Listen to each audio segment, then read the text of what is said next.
Welcome to Dr. Creepin's Dungeon.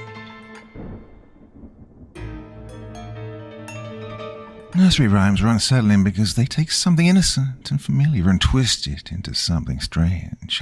Those simple melodies, repetitive words, and childlike imagery create a sense of comfort. But beneath the surface, many rhymes contain themes of loss, danger, death, and the unknown. Hearing a cheerful song about dark subjects creates a powerful contrast that feels unnatural, as if something meant to be safe had been corrupted. Their connection to childhood also makes them more haunting, as they remind us of a time when we trusted the world completely. A nursery rhyme whispered in the dark can feel like a reminder that even the most innocent things may be hiding something far more disturbing, as we shall see in tonight's feature-length story. Now, as ever before we begin, a word of caution. Tonight's tale may contain strong language as well as descriptions of violence and horrific imagery. That sounds like your kind of thing. Then let's begin.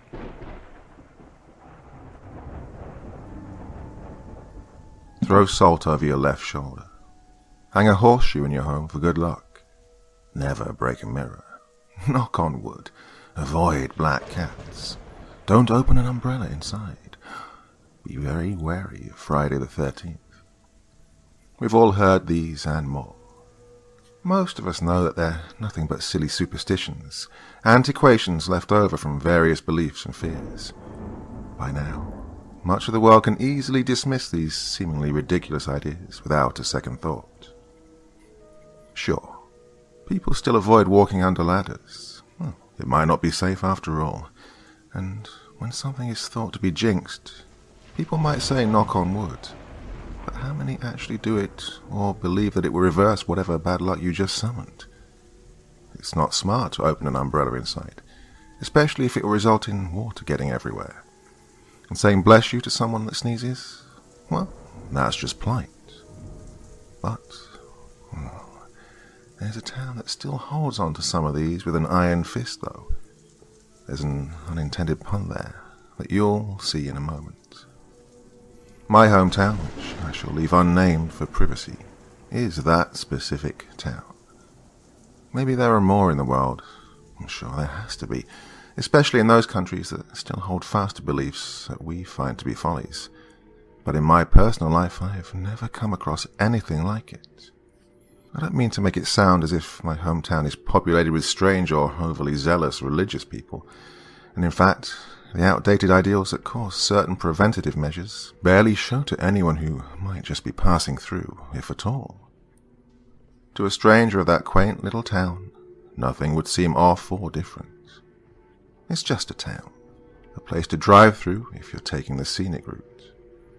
It isn't a destination, but a stopping point for the night. To the more observant visitor, it might be considered cute how all of the homes are adorned with an old horseshoe on the front door. It might seem odd that so many of those houses are also lined with waist-high iron fences, more than you might see in another town, where the American dream usually speaks of the white picket fence. That town, the town I spent my entire childhood in, well, the fences are all iron, and that's what people want. If you pass through it, you might have at one point not even known. You won't see that the mirrors are covered every night to prevent the soul from being trapped while the body is asleep. You won't be able to tell that on almost every single property there is a knife buried in at least the front yard, sometimes the back too, for good measure. And most of all, you won't hear anyone talk about a brief time period that came to be known as Black Week. It's rarely spoken of, and when it is, the name is whispered or only mouthed as if speaking it aloud is taboo and will call forth a tragedy to be repeated. The story of Black Week not only goes back over a century, but is also not only mine to tell. I am the only one willing to tell it, though, if only with the hope that sharing what happened will help get it out of my mind long enough to sleep and dream of something other than death and decay. It's been years, and where another person might be able to strengthen their psyche after trauma, it would seem that I cannot. In that way, perhaps, I am truly cursed. I can never return to my hometown. I can never find a way to get closure, and I will never have all of the answers. I went to a therapist for a while that told me I needed to go back and face my fears, confront my inner demons. I stopped going to those appointments after that. Let me take you back to the beginning of the black week that I knew. It wasn't new by any means, but it had been avoided for decades and all but forgotten by anyone young enough to either not live through it or been easily convinced by themselves or another that it could never and would never happen again. They should all have known better. Kids will be kids, after all, and what do people do when they're told not to push a button? They only want to push that button even more. Do not enter signs only aid in urging brave and stupid people to do just that. Enter. And enter they did. Georgina Freeman was the first to be struck down, in the beginning of my involvement in the tale. It wasn't the beginning by any means, but before her body was found, I was none the wiser to the events that led to her death and more. Georgina was my friend. We weren't close by any means, but we spent time hanging out in the same group and got along just fine. She was that girl that was absolutely beautiful, and by the time we were 15, people differentiated her from the other Gina, Regina Thompson, as gorgeous Gina. She deserved it, and to say that I wasn't a little jealous of her natural beauty would be lying. We all were. But what made us not hate her for the simple fact of her being the prettiest girl in school was that she was also one of the kindest. She didn't see herself as everyone else did, and that only added in making her that much more attractive. I, along with my best friend Lindsay, would envy her, but agreed that we just couldn't hate her in typical teenage girl fashion simply because she was too sweet to hate. Her body was found in the early hours on a Monday in the fall. She was just outside of her front yard, stripped of all clothing, her body beaten and scratched. I wouldn't find out until the rumors began that the cause of death itself was from drowning. I didn't believe the rumors at first, but when a statement was announced by the police in an effort to quell those rumors, and ones that were much worse, it was confirmed. What they didn't reveal, though, was that Gina had her arms outstretched, lying on her stomach, reaching for the iron bars that separated her from the safety of her yard. She'd been so close, only a couple of feet from salvation. Well, I realized much later that had she survived that night, it probably wouldn't have mattered, as she was already marked. The morning of Gina's death, Monday morning, I was none the wiser as I prepared for the school day. I slept in later than I wanted, per usual, and was rushing to get dressed and get my things together before heading out the door. Typically, I couldn't be bothered by anything or anyone when I was in this type of rush, but my mother knocked on my door softly and asked me to stop what I was doing. The tone of her voice caused me to halt and look at her with confusion and concern. There were tears in her eyes as she asked me to sit down. "Mom, what's wrong?" I asked, taking a seat on my bed. She crossed from the doorway and sat down beside me. She took both my hands in hers and looked me in the eye. "Honey, there isn't going to be any school today," she spoke softly. I studied her face, my own contorted in an expression of not understanding what she was talking about. In my mind, I began going over all possibilities as quickly as I could. It wasn't a holiday that I'd forgotten about, and if it had been, she wouldn't be upset about it. My father had likely already left for work. Had something happened to him? What about my grandparents? Were they okay? Did I do something to upset my mother? Had she found out that I'd smoked pot with a few friends and was disappointed and upset enough to keep me out of school? She was the type to blame herself for any wrongdoing or mistake that I or my brother made, so that didn't seem out of the realm of possibility. "Why?" I managed to ask amidst the commotion of my thoughts. She took a deep breath and forced a weak smile to cross her lips. "There's been an incident." Her voice hinted at wavering, as she struggled to find the proper words to convey what she'd already been told to her hormonal and impressionable teenage daughter. "Incident? Is Dad okay?" I spat out. My body tensed and I felt her hands squeeze mine in response. Yes, she answered quickly. "It isn't your father. It's Georgina." "Freeman?" I responded with another question. I was beginning to feel frantic and wanted her to just tell me what the hell was going on. I remember feeling impatient with her, but looking back, now that I'm older, I can understand her hesitation and concern in trying to soften the blow. "Yes. She was found several hours ago. She trailed off, searching my eyes and pressing her lips together in thought. "She's what, Mum?" "Just say it," I told her. "She's gone, sweetie. She died." I felt my eyebrows furrow as I tried to comprehend what she'd just said. I understood the words. The statement made grammatical sense, but I couldn't get my brain and heart to grasp the concept. "I'm confused," I said. She took a deep breath before speaking. "Her body was found outside her home. It appears that she was killed. The school called and everything is cancelled for today. They wanted to be sure that all of the students know that there'll be grief counselors available if need be, and although there'll be no classes, anyone who wants or needs to speak to someone is welcome to go down there and talk. But no one's required to be at school today, and they urge everyone to spend time with their families in the light of this tragedy." She sounded like she was just repeating facts, spewing word garbage that had been told to her.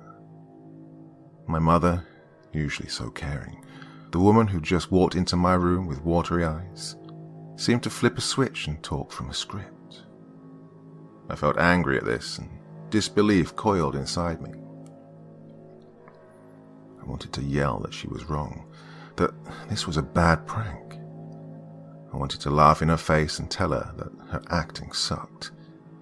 It wasn't that I was close to Georgina, but when you grow up with the same people, something like this is just so unreal and strange that you can't help but want to refuse it. Something in the way my mum's face softened and her eyes watched me carefully made me keep my temper in check, though. It'd be years before I understood that her almost robotic speech was simply the only way she could handle saying the words out loud. She was in a state of disbelief as well. I sat there, staring at her for a while. I didn't know how to respond. I didn't know what to say. I don't think she knew either. It wasn't that death was unknown, but the murder of someone we knew, someone that lived only 3 blocks away, someone that I'd gone to school with since first grade. How were we supposed to properly process that information? "Is there coffee?" I finally asked. Even at that moment, I was unaware of how unfeeling and distant that question was. I even let myself worry for a split second that my mum would get upset by just how mundane and callous it might seem. She didn't know, and I loved her for it. She only gave another weak smile that barely caused the corners of her mouth to shift, and nodded before standing up. I followed her to the kitchen, and we sat at the table, silently drinking coffee and still not knowing what to say. I didn't want to go to the school to talk to any counselor, but I definitely felt like I needed to get out of the house. So I told my mum that I needed to take a walk and set out, bundled up in a large coat. The air wasn't particularly cold, and the slight breeze that wafted through the leaves that littered the ground would have been nice, even refreshing on any other day. That day, however, I felt like I couldn't stay warm. Little did I know, it would only get worse as the week progressed. Lindsay lived on the next street over, which was on the way to the neighborhood park, which was in the opposite direction of Gina's house. I can't remember if I decided to go there or if my feet just led me in that direction on their own. I was so lost in my own head that I didn't hear Lindsay calling for me until her hand reached out and touched my shoulder. I flinched, startled, and turned around quickly to see my best friend standing there with a worried look. "Hey, C, you okay?" she asked. I nodded as I drew in a breath. "Yeah, just lost in my thoughts, I guess," I told her. Lindsay nodded and slowly asked, "Where are you going?" I looked around, not entirely sure what to tell her, as I wasn't even sure myself. When I didn't respond right away, she asked me something else. "Want to sit on the swings with me?" I nodded. "Yeah, sure." We started walking quietly the rest of the way to the park, and then to the playground. It was empty, as to be expected. After we both took our seats on the swings that were side by side, I heard her sigh. "Did you hear how they found her?" she asked me. "No." I shook my head. She didn't respond immediately, and I turned my head to look at her. Tears were sliding down her cheeks, and I instantly started chastising myself mentally for somehow not even considering the fact that Gina and Lindsay's brother had been, well, sort of dating. Nick, Lindsay's brother, was a year older than us, and as close as Lindsay and I were, Nick was close to my own brother as well, Luke. In fact, if not for them, we might not ever have become best friends in the first place. It was our parents forcing our brothers to bring us along when we begged to be included in their adventures that gave us the opportunity to form such a bond.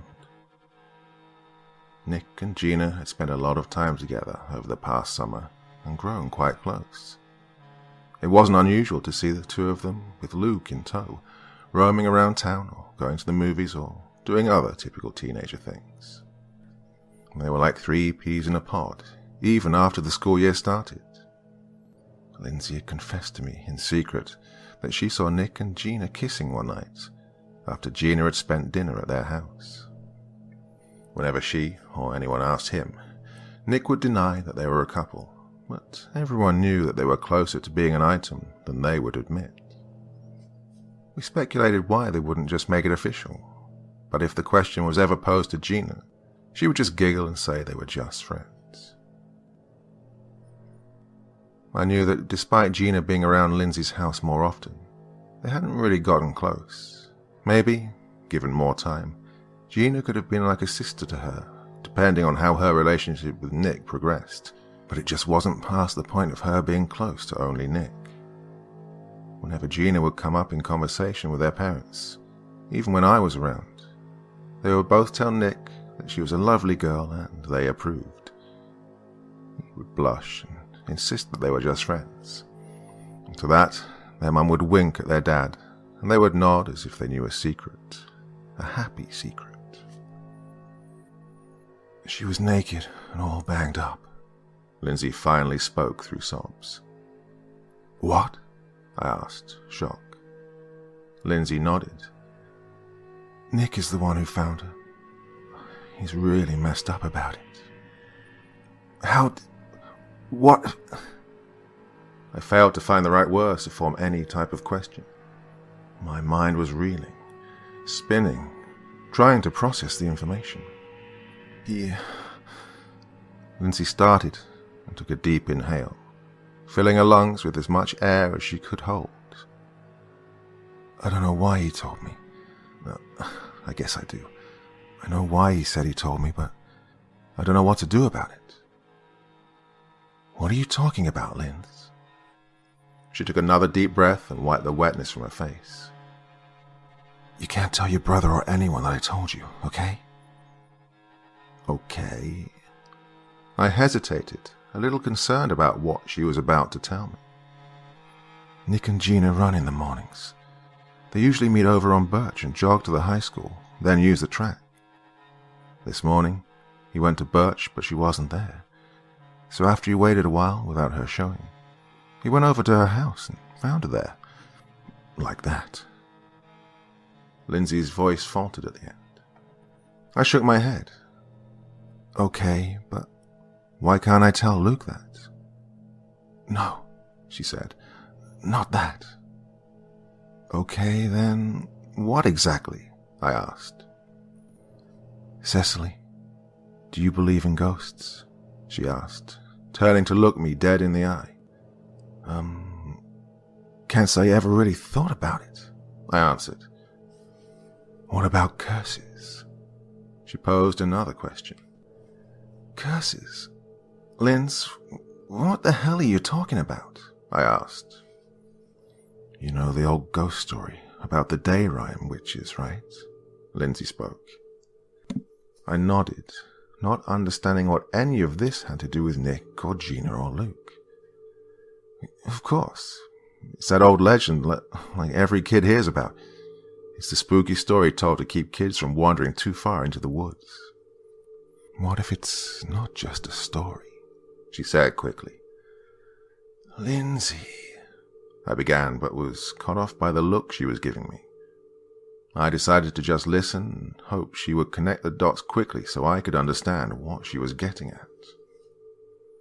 Nick had to give a statement to the police, and they accompanied him home to inform our parents of what had happened. He didn't tell any of them what he told me, though. I was asleep when all of this happened, but once I woke up, Dad told me what happened and said that school had already announced they'd be cancelling classes today. He said that he and Mom would stop by the Freeman's home this afternoon, but they still had to go into work. He made sure I knew that if anything happened, or if I or Nick needed either one of them, to just call and they'd come home. I knocked on Nick's door and asked him if I could get him anything.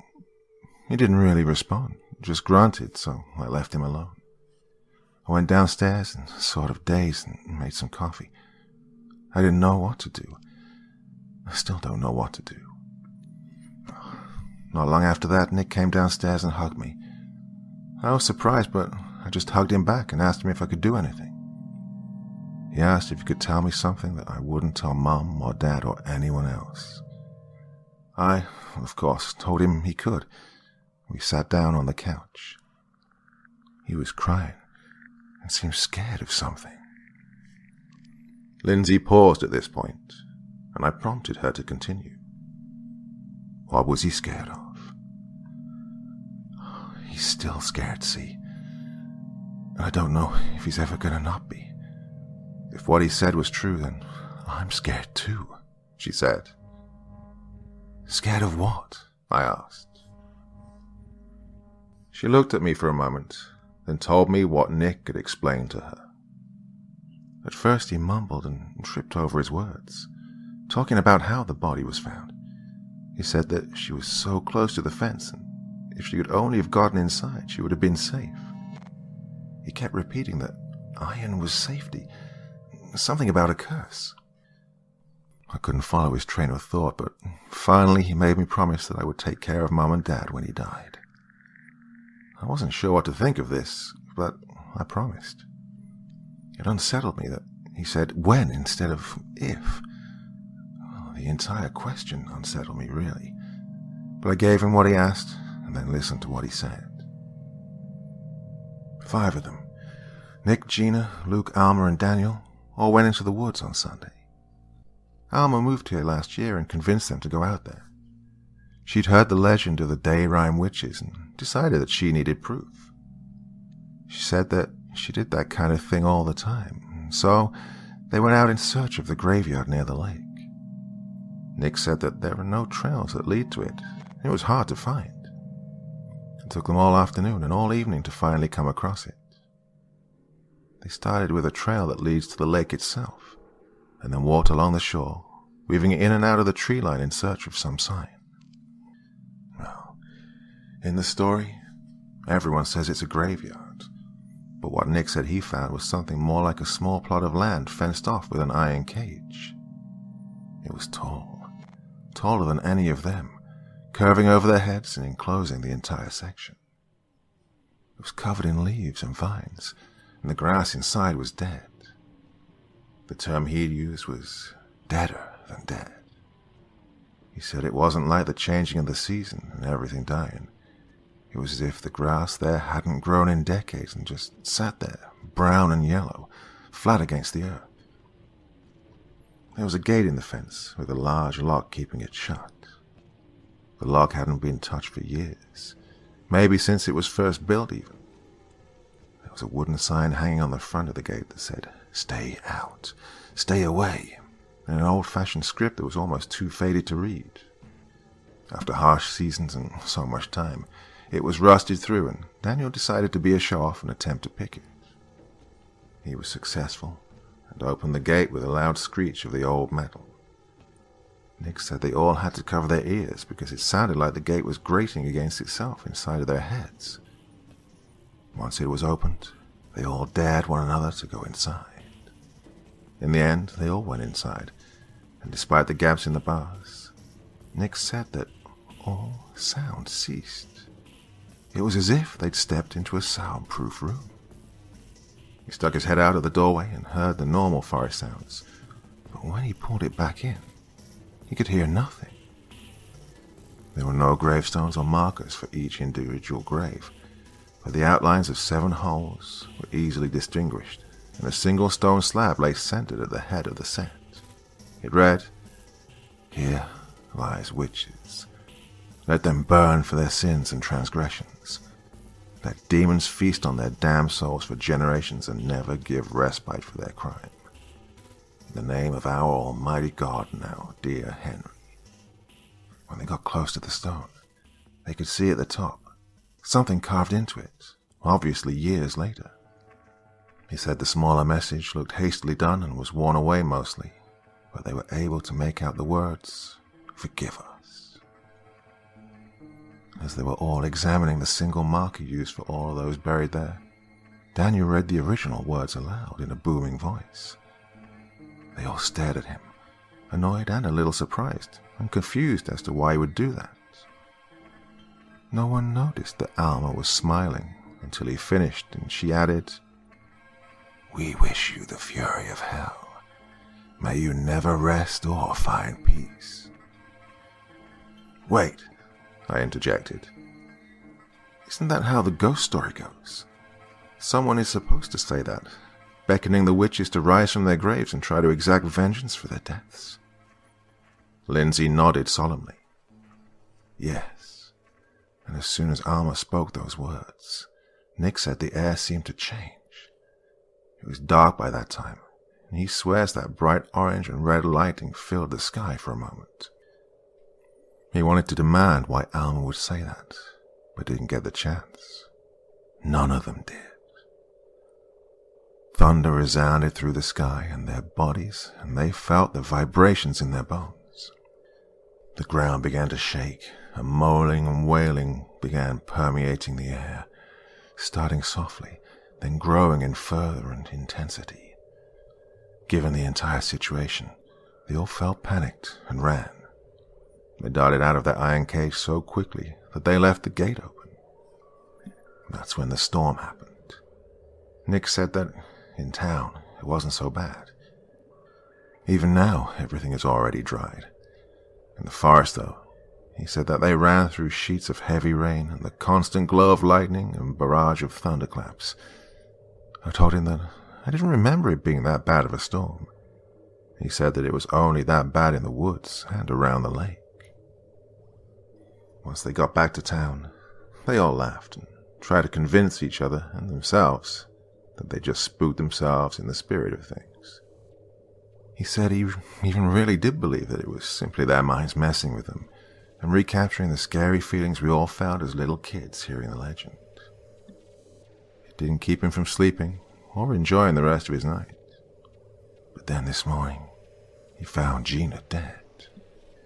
After he told me about it, he kept mumbling about how he would be one of the 7, and how Gina was Monday's child. That, of course, Gina was Monday's child. He wouldn't say much more after that.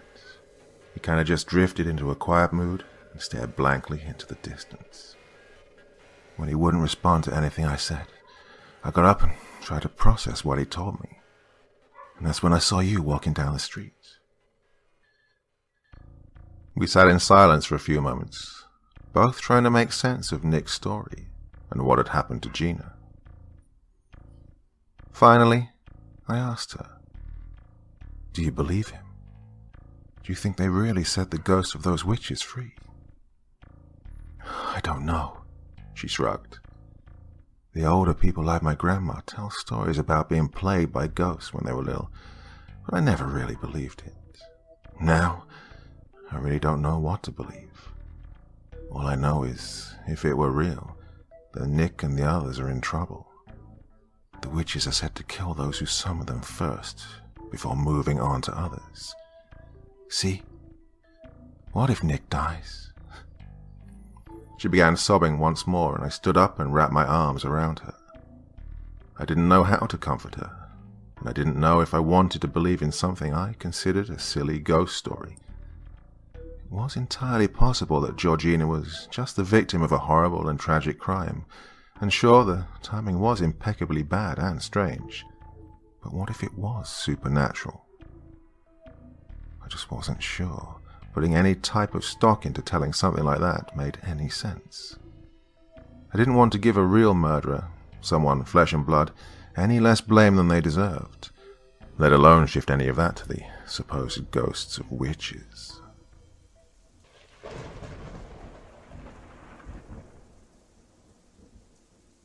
Ms. Johnston was a bit of an outsider to begin with. She was a teacher at our school, a history teacher to be exact, but she was never in with the other teachers. Even the students could see how much on edge she was compared to the other teachers.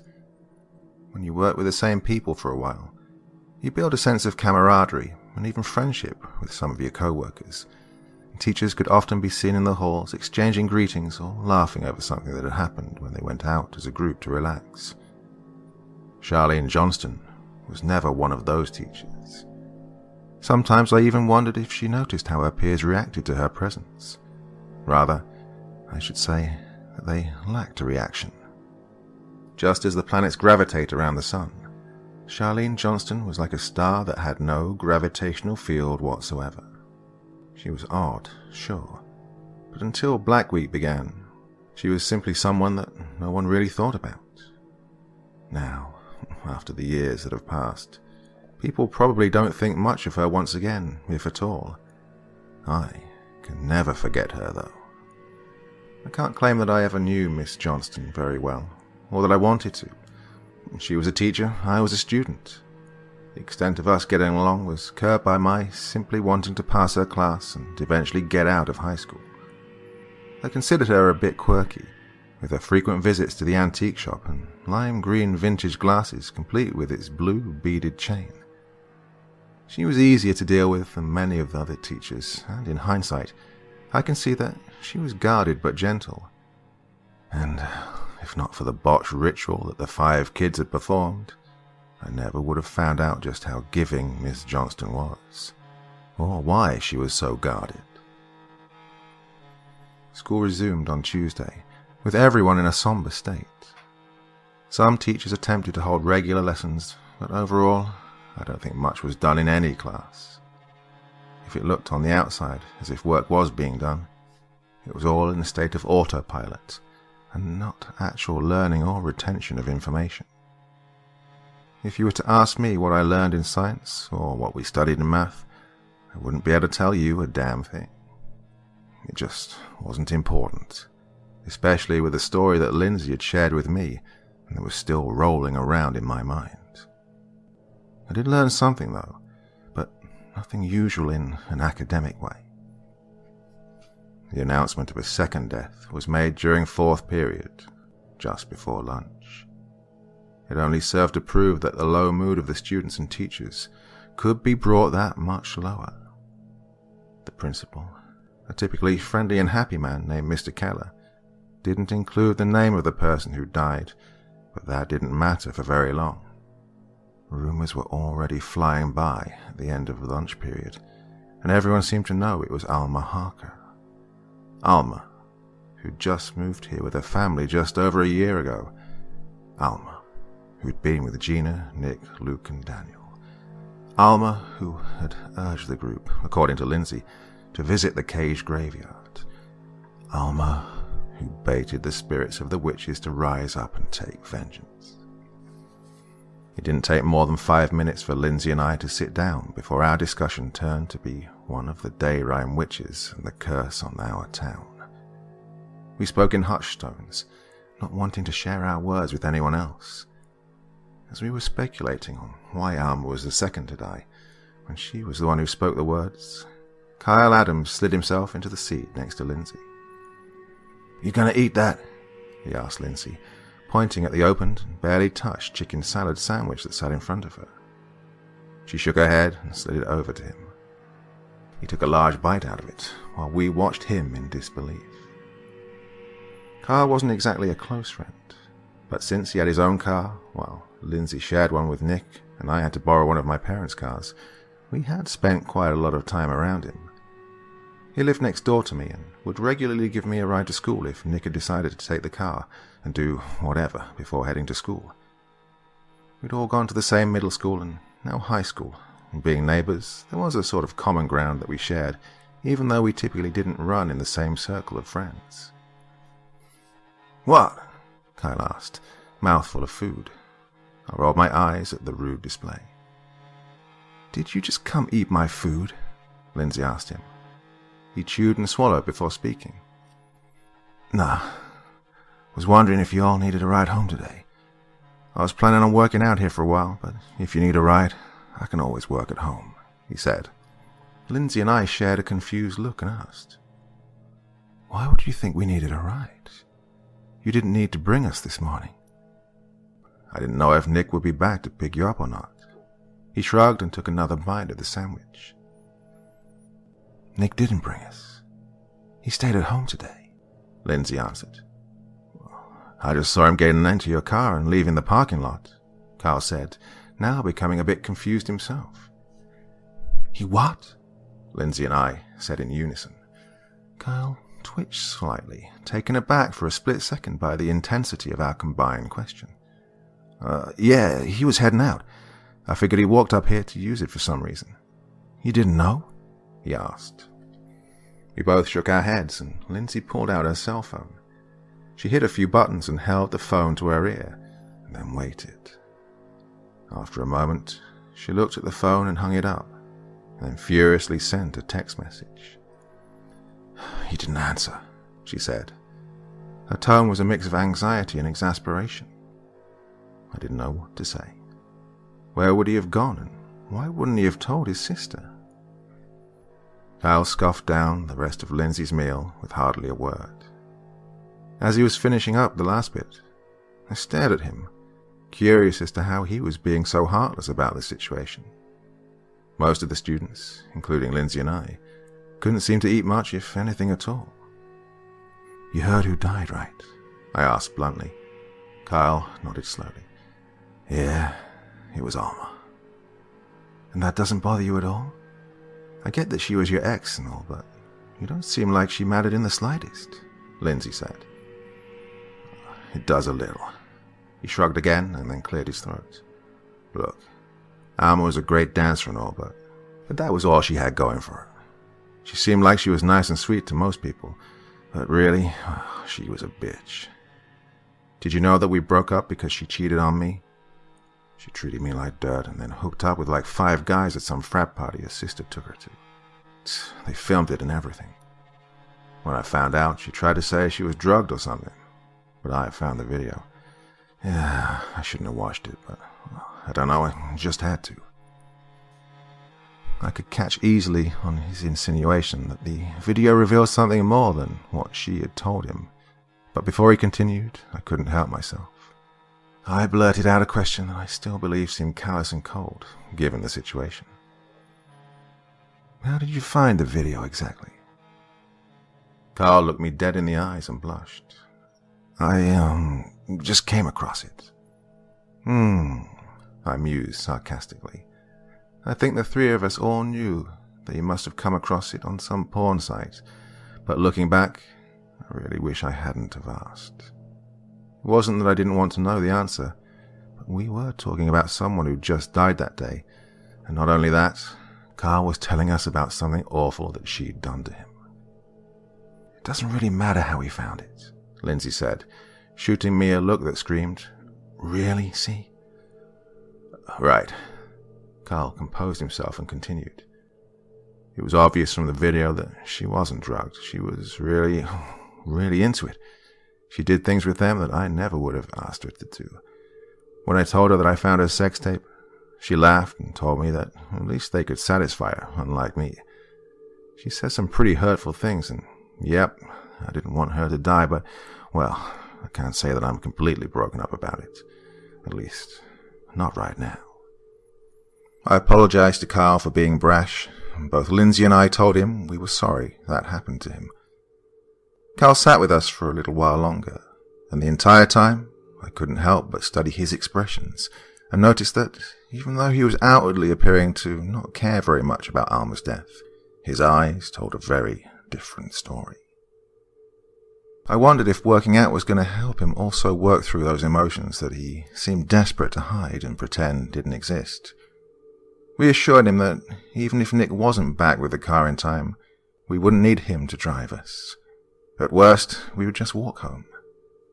He was hesitant to accept that answer, especially with 2 of our fellow female classmates having been murdered in 2 days, but he relented eventually.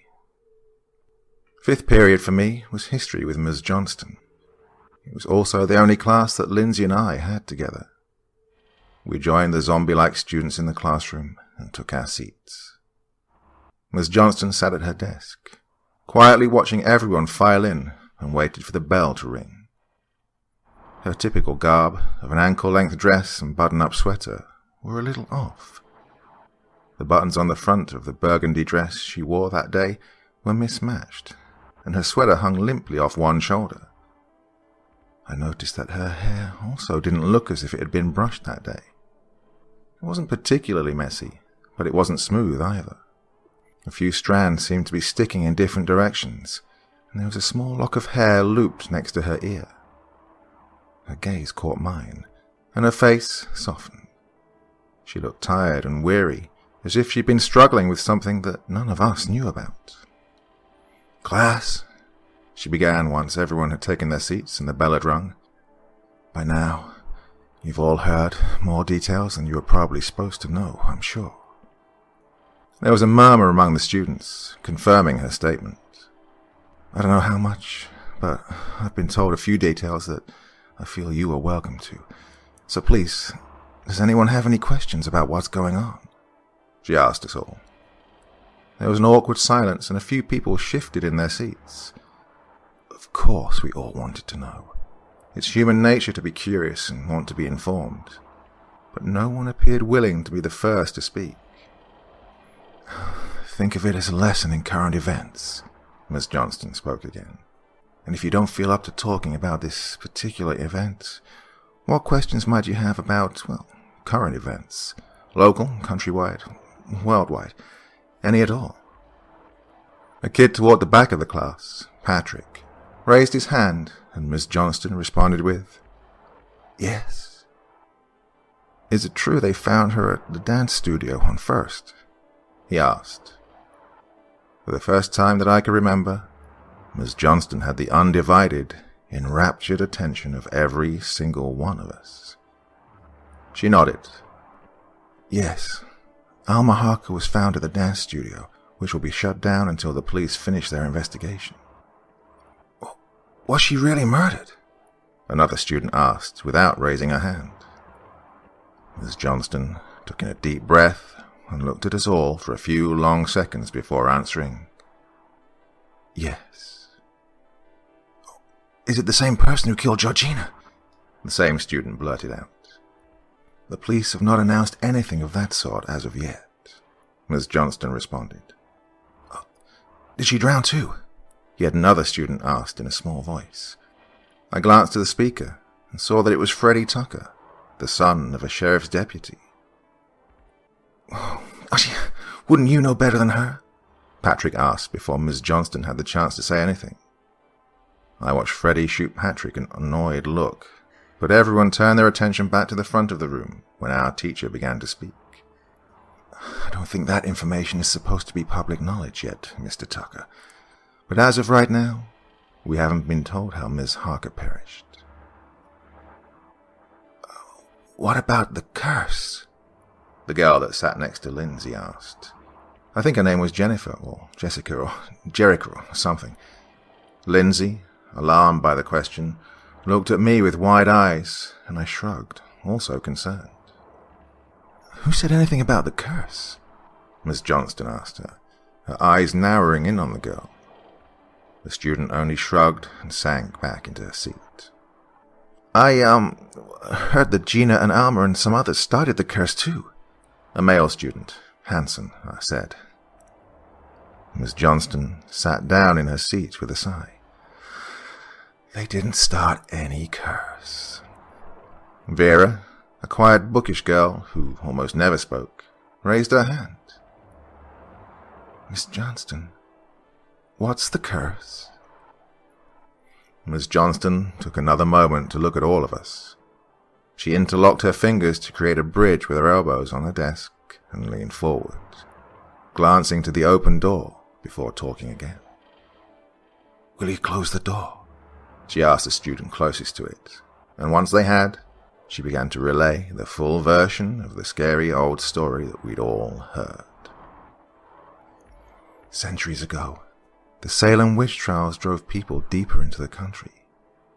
The witch hunt that was sparked in young America terrified those who didn't entirely fit the mold of the Puritan lifestyle, and in order to avoid prosecution, some fled the area and found new places to make their homes. Our very own town became one such home to 3 families who would later be accused of witchcraft. Word spread about witches and the trials, but the newcomers seemed to acclimate well and fit into society, if not being, well, a little strange.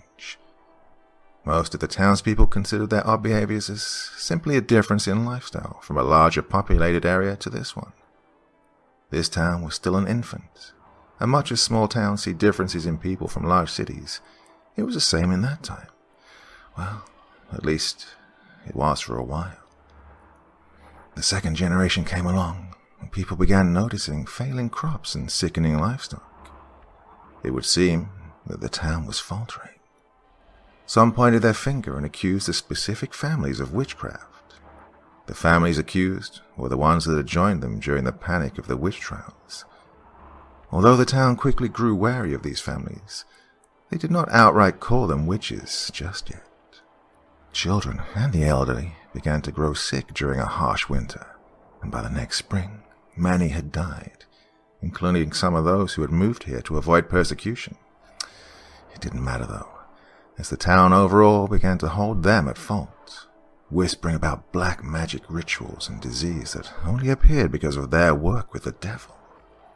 The following year proved to bring the town out of the slump, however, and crops and livestock thrived, bringing a plentiful harvest and hope through the darkest of winter days. With nothing to fuel their rumors and accusations, most of the townsfolk began to back off of the idea that there were witches amongst them. One, however, was very outspoken about his beliefs. His name was Thomas Miller. Thomas had lost his life to childbirth a few years earlier, and held the witches accountable for whatever reason his twisted mind had come up with. His child, Henry, was sickly as a toddler, but by the time he was 6, was very robust and strong for his age. Thomas suspected that there was something not right about this boy, and did anything and everything he could to keep him separate from the witches, fearing that they might have something to do with his oddities. He claimed on more than one occasion that he heard chanting outside his son's room at night, and that little Henry would often walk around in his sleep, mumbling things that didn't make sense. He was utterly convinced that his son was a target of evil, and that he needed to keep him safe at all costs. He loved his boy very much, although he found some strange things about him. In his mind, Henry was his son, and anything weird he did was the direct result of black magic and dark worship. One night, Thomas awoke to the sound of the door banging open. It took him a moment to understand what was going on in his semi-conscious state, but once he did, he ran to see what had caused the noise. The door stood wide open, letting the harsh autumn and wind push through and rifle through his belongings. He called for Henry, but there was no answer. Looking outside, he saw nothing in the darkness. He checked his son's room and found the bed to be empty. It was then he knew something, or someone, had taken his child. Of course, he just knew that it was the witches. He awoke the town, and they searched Henry's normal spots where he liked to play, but turned up nothing. They searched the woods and found still no sign of Henry. By morning, Thomas had made up his mind that it was absolutely the witches that were responsible. He gathered as many people as he could, including the remaining members of the 3 families, 7 people in total. He split them up under the guise of searching the woods deeper for this missing boy. He maneuvered himself to be the leader of the group that included the 7 supposed witches, and led them to the shore of the lake in the woods. There, it's unclear of how exactly he managed it, but he trapped them all and questioned them one by one, demanding to know what they'd done with Henry. He swore at them and inflicted pain in various ways, trying to force each one to tell him what they were in fact witches and where his son was. This lasted a week. At first, Thomas didn't mean to kill anyone. The first day changed that, however, after he accidentally drowned the fairest maiden in the lake. He had tortured her, thinking that threatening her beauty would make her break. He branded her with iron and beat her until she was no longer beautiful. She never spoke, but he found her screams as she was held under the water to be intoxicating. Once she was dead, he saw the looks on the faces of the rest and knew that this could be his way of getting them to hand over his son. He informed them that for each day they didn't return his boy, he would kill one more. He left them in the woods. We can't be sure if he built the iron cage that kept them in before or after he began his daily killings, but personally, I believe it was before. I think that in the hysteria of the previous years, he'd built it just in case. Either way, he kept them locked behind iron bars deep in the forest, while he would return home to say that he hadn't found his son. The people of the town fell for him, and believed that he spent each day of that week combing the forest, searching for his boy. 7 days passed, and the final witch was dead. Although Thomas kept hope that one would talk, by the time the strong man was cut down, none of them had told him how to get his son back. He left the gate open when he returned home, having no more people to keep contained. He was distraught and forlorn as he made his way back to the village. It would not last long, though. Once he returned to his home, several of his neighbors came to his house, excited about something. They told him that little Henry had been found and was with the doctor. He rushed to see his son and found him hungry and thirsty, cold and shivering, but alive. The child told his father that he'd awoken in the forest, in a tree that first night, and had struggled to find his way home. Everyone rejoiced, and as he heard them talk of telling the missing people they no longer needed to look for the child, Thomas felt his heart grow heavy with fear and anger. He still felt that they were responsible for his son's sleepwalking episodes, but he was also afraid of what the people might do when the ones he'd called witches never returned. Days passed, and Thomas pretended not to know their whereabouts. People began complaining of seeing specters of the missing 7 and having nightmares of being hunted and chased through town. They began burying iron in front of their homes, and some hung iron on their doors. They would speak of sleeping better once they'd done this, but Thomas couldn't be bothered with their superstitions yet. Exactly a week after the final death, Thomas had his very own dream. The witches stood around his bed, looming over him and keeping him pinned down. They whispered hexes and angry words into his mind, while taking turns stabbing him with fingers that felt like talons. Thomas woke up screaming, but assured himself it was only a dream. The witches were dead. He continued to have this dream for several more days, before the terror and pain and his own guilt drove him to come clean to his friends. Instead of being put on trial or punished, however, his friends aided him in burying the witches in the same iron cage where he had left their bodies to rot. He commissioned a single headstone to be built to mark their graves as one, and erected it as soon as it was complete. He also hung an iron horseshoe on his front door. People continued to complain of nightmares, though, and he still sat awake at night. Henry had stopped trying to leave the house in the night, but still sleepwalked around their small home. That wasn't what kept him awake, however. What kept Thomas awake was the banging of fists against the exterior of his house, the hexes shouted just outside of his bedroom, the scratching noises against the front door.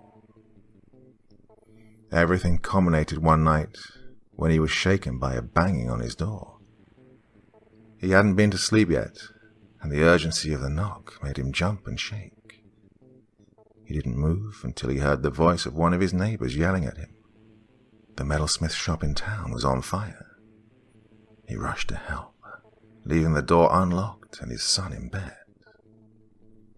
As they fought the blaze that was quickly spreading to more stores and buildings, Henry, dazed with sleep, wandered out of his home and to the town square. Thomas noticed him only when a chorus of laughter began rising above the din of the flames. Everyone heard it, and everyone stopped to try to locate the sound. No one knew how long they'd been there, but the ghastly visages of the 7 dead witches stood, watching the blaze with glee in their eyes. Henry was headed right for them. One of the female witches reached out her arms to him and beckoned him close. Thomas sprang to action, running for his boy and standing between him and what surely would have been his death. The fire is said to have increased right at that moment, and Thomas struggled against his son to make him stop. The witches then spoke together in a single tone made up of 7 different voices. They said that Henry would succumb to them one day, that Thomas's transgressions would never be forgiven. They confirmed that they were witches, that Thomas had been right, and they cursed the town and the lack of action taken by the people who lived in it. They swore they would return each day and exact their revenge. They would take someone that matched the witch in some way that had died on the corresponding day, and then they were gone. One person perished in the blaze before it was able to be put out. He was a charming and handsome young man with a full life ahead of him, engaged to have been married in a short time. He'd been the young man that all the ladies wished to capture the attention of. He had been beautiful, just like the first witch had been. The second day, the clockmaker, a man considered graceful in his works, was found dead. This continued on, and the rhyme that tells the days of the week began to hold a sinister meaning to the town. There are no real records of how Thomas and the townspeople were able to stop the attacks, but the violence ceased for a long time. A few decades ago, however, murders began to spring up again, and action had to be taken to prevent it. There used to be a path that led to the iron cage that houses the souls of those witches, but many, many years ago, it was covered, and nature was allowed to reclaim it. I must urge you that no matter what you believe is going on right now, do not go looking for it.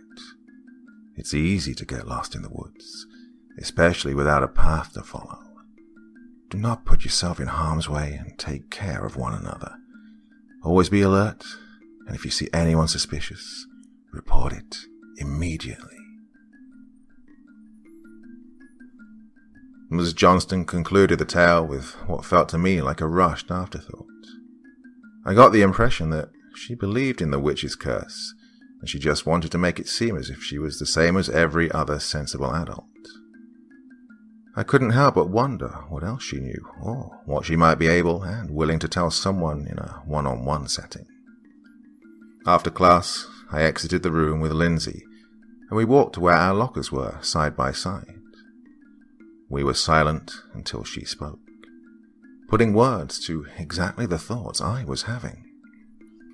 See, Gina was gorgeous, right? Everyone knows that. But Alma? She trailed off. I looked at her and nodded solemnly. I know. Alma was a dancer. Alma had grace. I think we need to talk to Miss Johnston after school.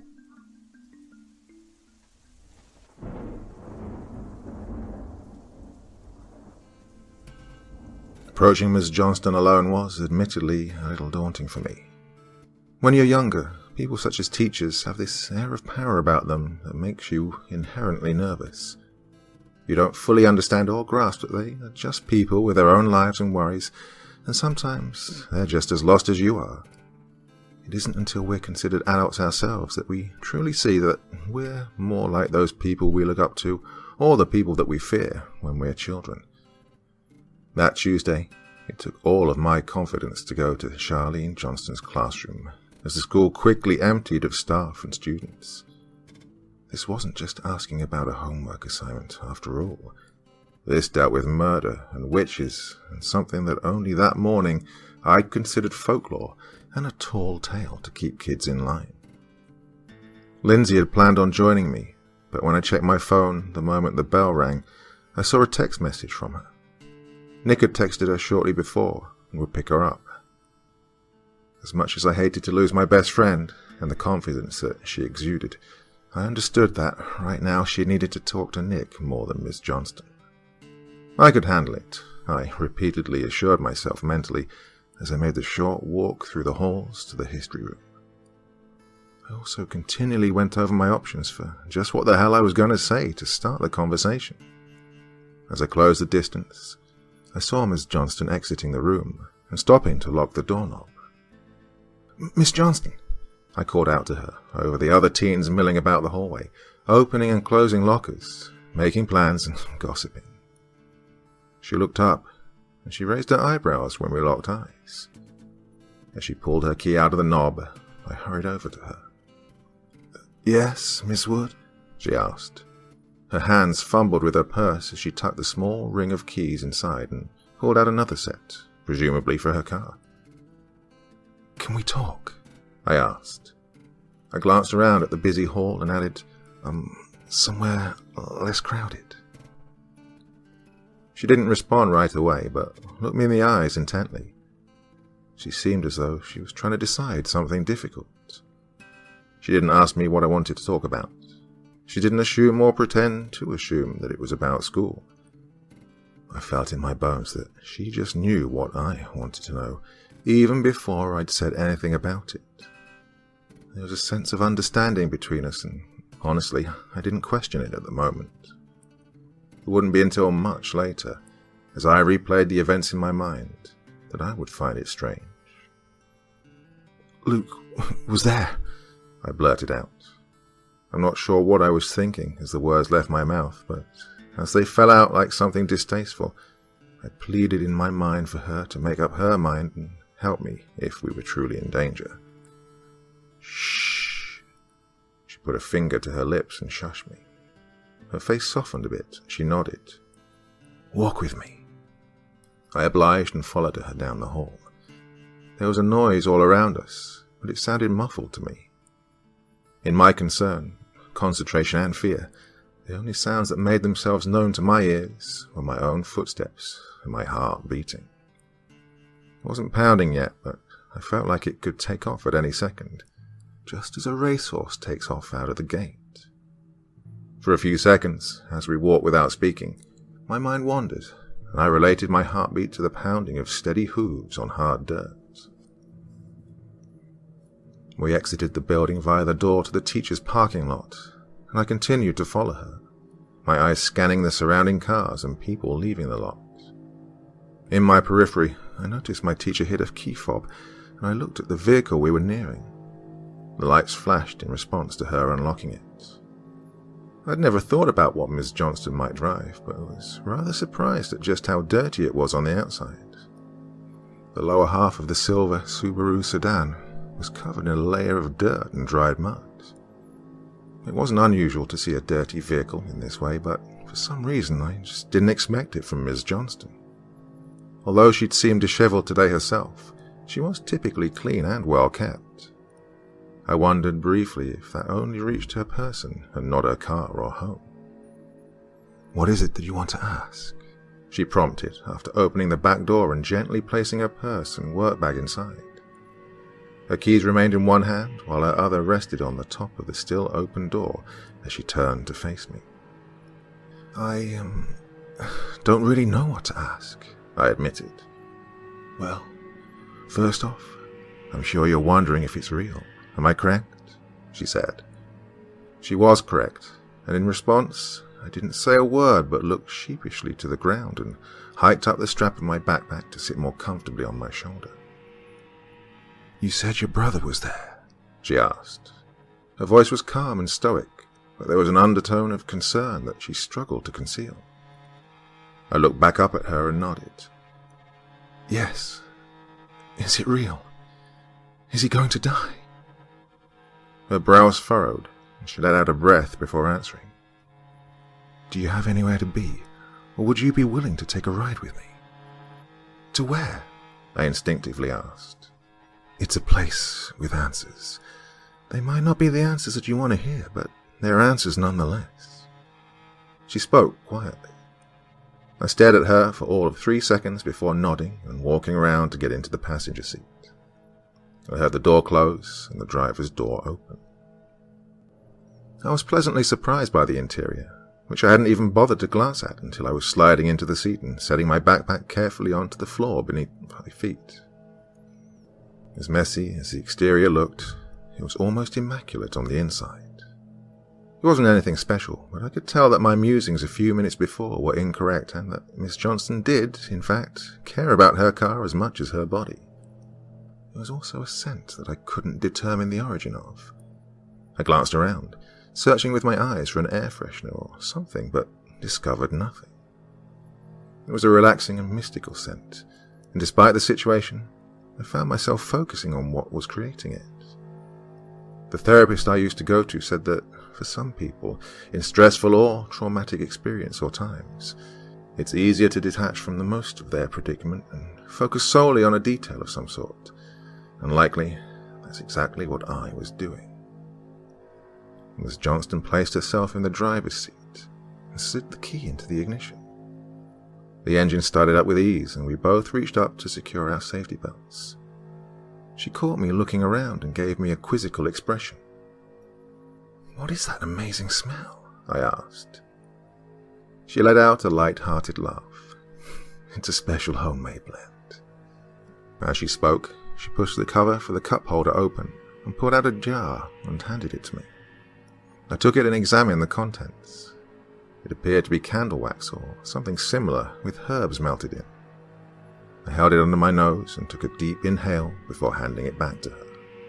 "Oh, it smells incredible. What's in it?" I asked. She smiled and winked at me as she placed it back in the holder. "Oh, some herbs and oils, but it's a secret," she said, and shifted the car into drive. We exited the parking lot. We drove in silence to our destination. I wasn't sure what to say, and several times I opened my mouth to speak, but found myself lacking words to actually utter.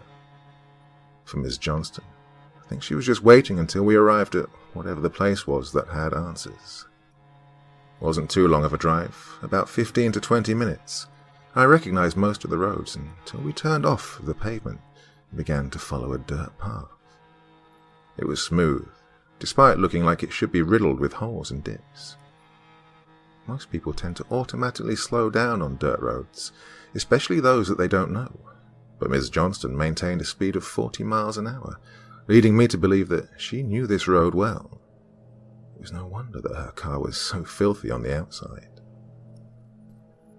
The road turned out to be a long private drive, and after coming around a sharp curve, we stopped, facing a small, unassuming cottage.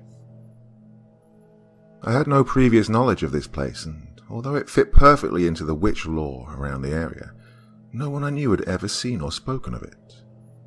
It looked as if it fit perfectly in a fairy tale that spoke of someone who spent their time tending to love potions or helping pixies and woodland creatures. It wasn't dark or spooky in the least, but its location and quaintness made me curious as to why there were No prankster teen boys talking about visiting this old house in the woods where some secret witch lived. It turned out that I wasn't entirely wrong in those thoughts. Almost as soon as the engine was shut off and we opened the doors and stood, another car came barreling down the driveway. Both Miss Johnston and I looked in the direction we'd just come from, and I saw the familiar Toyota 4Runner braking hard in a cloud of dust and dirt. In a flash, the driver's door opened and Nick practically leapt out, yelling my name. "What the hell?" I asked him. "Stay in the damn car," he said to Lindsay, who I could see in the passenger seat, and then turned back to me. "Get in, Cecily."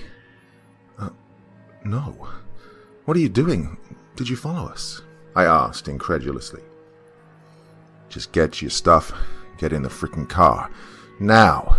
he shouted at me, taking swift steps towards me. I looked at Miss Johnston with a defeated expression. She shrugged at me.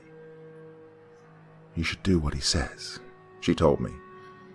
"But the answers," I sputtered. She solemnly shook her head. Nick was toe-to-toe with me now, placing a hand around my upper arm. "We need to leave right now, see?" I drew in a sharp breath, full of frustration, but obeyed and bent down to grab my backpack out of the car. He released my arm so I could shoulder it, and then waited for me to make a move to their car. Once I was walking away, he followed while glaring daggers at Miss Johnston the entire time. Even as I got into the SUV and we drove away, I saw Miss Johnston stand there, watching me, the sadness on her face. "What the hell was that about?" I demanded the second the tires reached pavement. I didn't care that my voice was raised or that Lindsay was sitting there silently. Nick turned onto the road, and one of the back tires squealed from the force. "Answer me, Nick. Why did you follow us?" If what Lindsay told me was true, Miss Johnston could have helped. She was taking me to find answers. I spat at him. I saw him turn his head briefly to glance at Lindsay, but she only turned her head to look out of the window, avoiding his gaze. He sat in silence for another minute before I continued.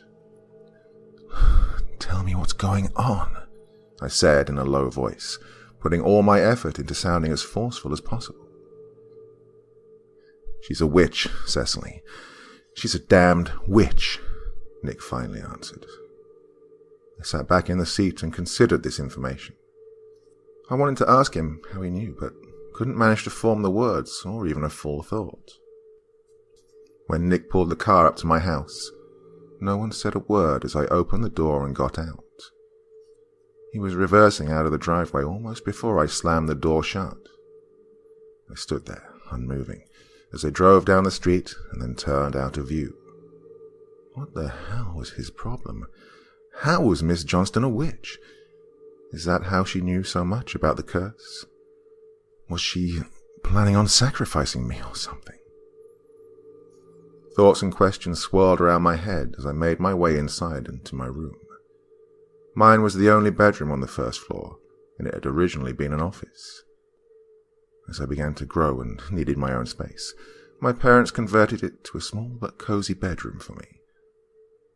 I heard the floorboards of the second floor creak slightly. I knew that Luke was home, probably sulking in his own room. I planned to go check on him as soon as I'd calmed down enough. For the moment, though, I just needed to breathe. Half an hour later, I found myself knocking on Luke's door, asking how he was doing. The only response I received was a grunt and an "I'm fine" from my brother. My heart sank just a little when I considered that our relationship would never be remotely close to what Lindsay and Nick had. They were more than just siblings. They were friends. They got along and confided in one another about things. Nick always cared and did what he could to protect her. One time, when we were younger, Lindsay and I had wanted to swing at the playground, and when we arrived, a group of older kids were there and started teasing Lindsay about her glasses and me about my patchy overalls. Nick and Luke had walked us there, but went to a friend's house across the street to play video games. It was only Nick who came to our rescue, appearing before I even realized he'd noticed our conflict. He threatened the other kids and ran them off without hesitation. After, he asked if we wanted him to stay while we played. Lindsay said yes, and he sat on a bench while we laughed and ran around and spent time on the swings. After a while, Luke joined us, but only briefly, asking Nick why he didn't come back. He was annoyed with Nick, but all I could think about was how I wished I was Lindsay and Nick's sister instead of Luke's. And that's how our relationship was.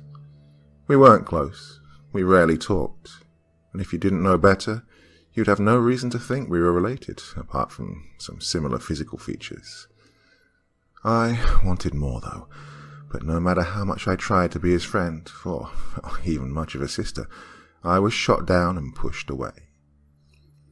As I sulked back to my room, downstairs, I couldn't help but wonder why I cared so much about his safety, when I knew that he wasn't, and likely would never be concerned with mine. That night, I was woken abruptly by loud movement around the house.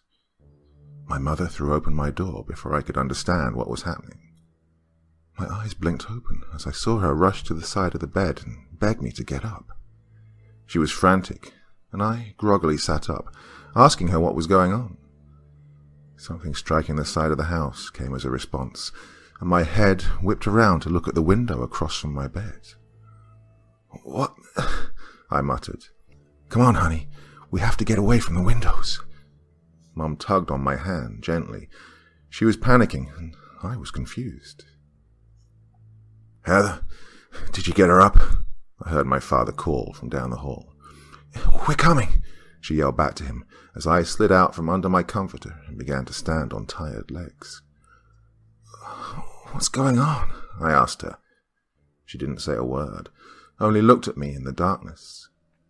Without any light, I couldn't tell what her expression was saying, only that she was facing me. Another object struck the house somewhere.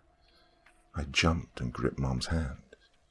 She all but dragged me through the door and down the hall to the living room. There, I saw Dad and Luke barricading the windows with the couch, the love seat, and any other large furniture they could get into position. Mom positioned me in the center of the room and motioned for me to sit, and then released my hand and vanished somewhere back down the hallway. I sat on the floor and pulled my knees up to my chin, listening to the ruckus of small things falling or being thrown at the outside of the house, and my family moving things around. All I knew was that I was scared, and something had really spooked my family. I'd never seen them act in such a way. After what felt like seconds, my mum returned with some blankets from a linen closet, and the three of them joined me on the floor.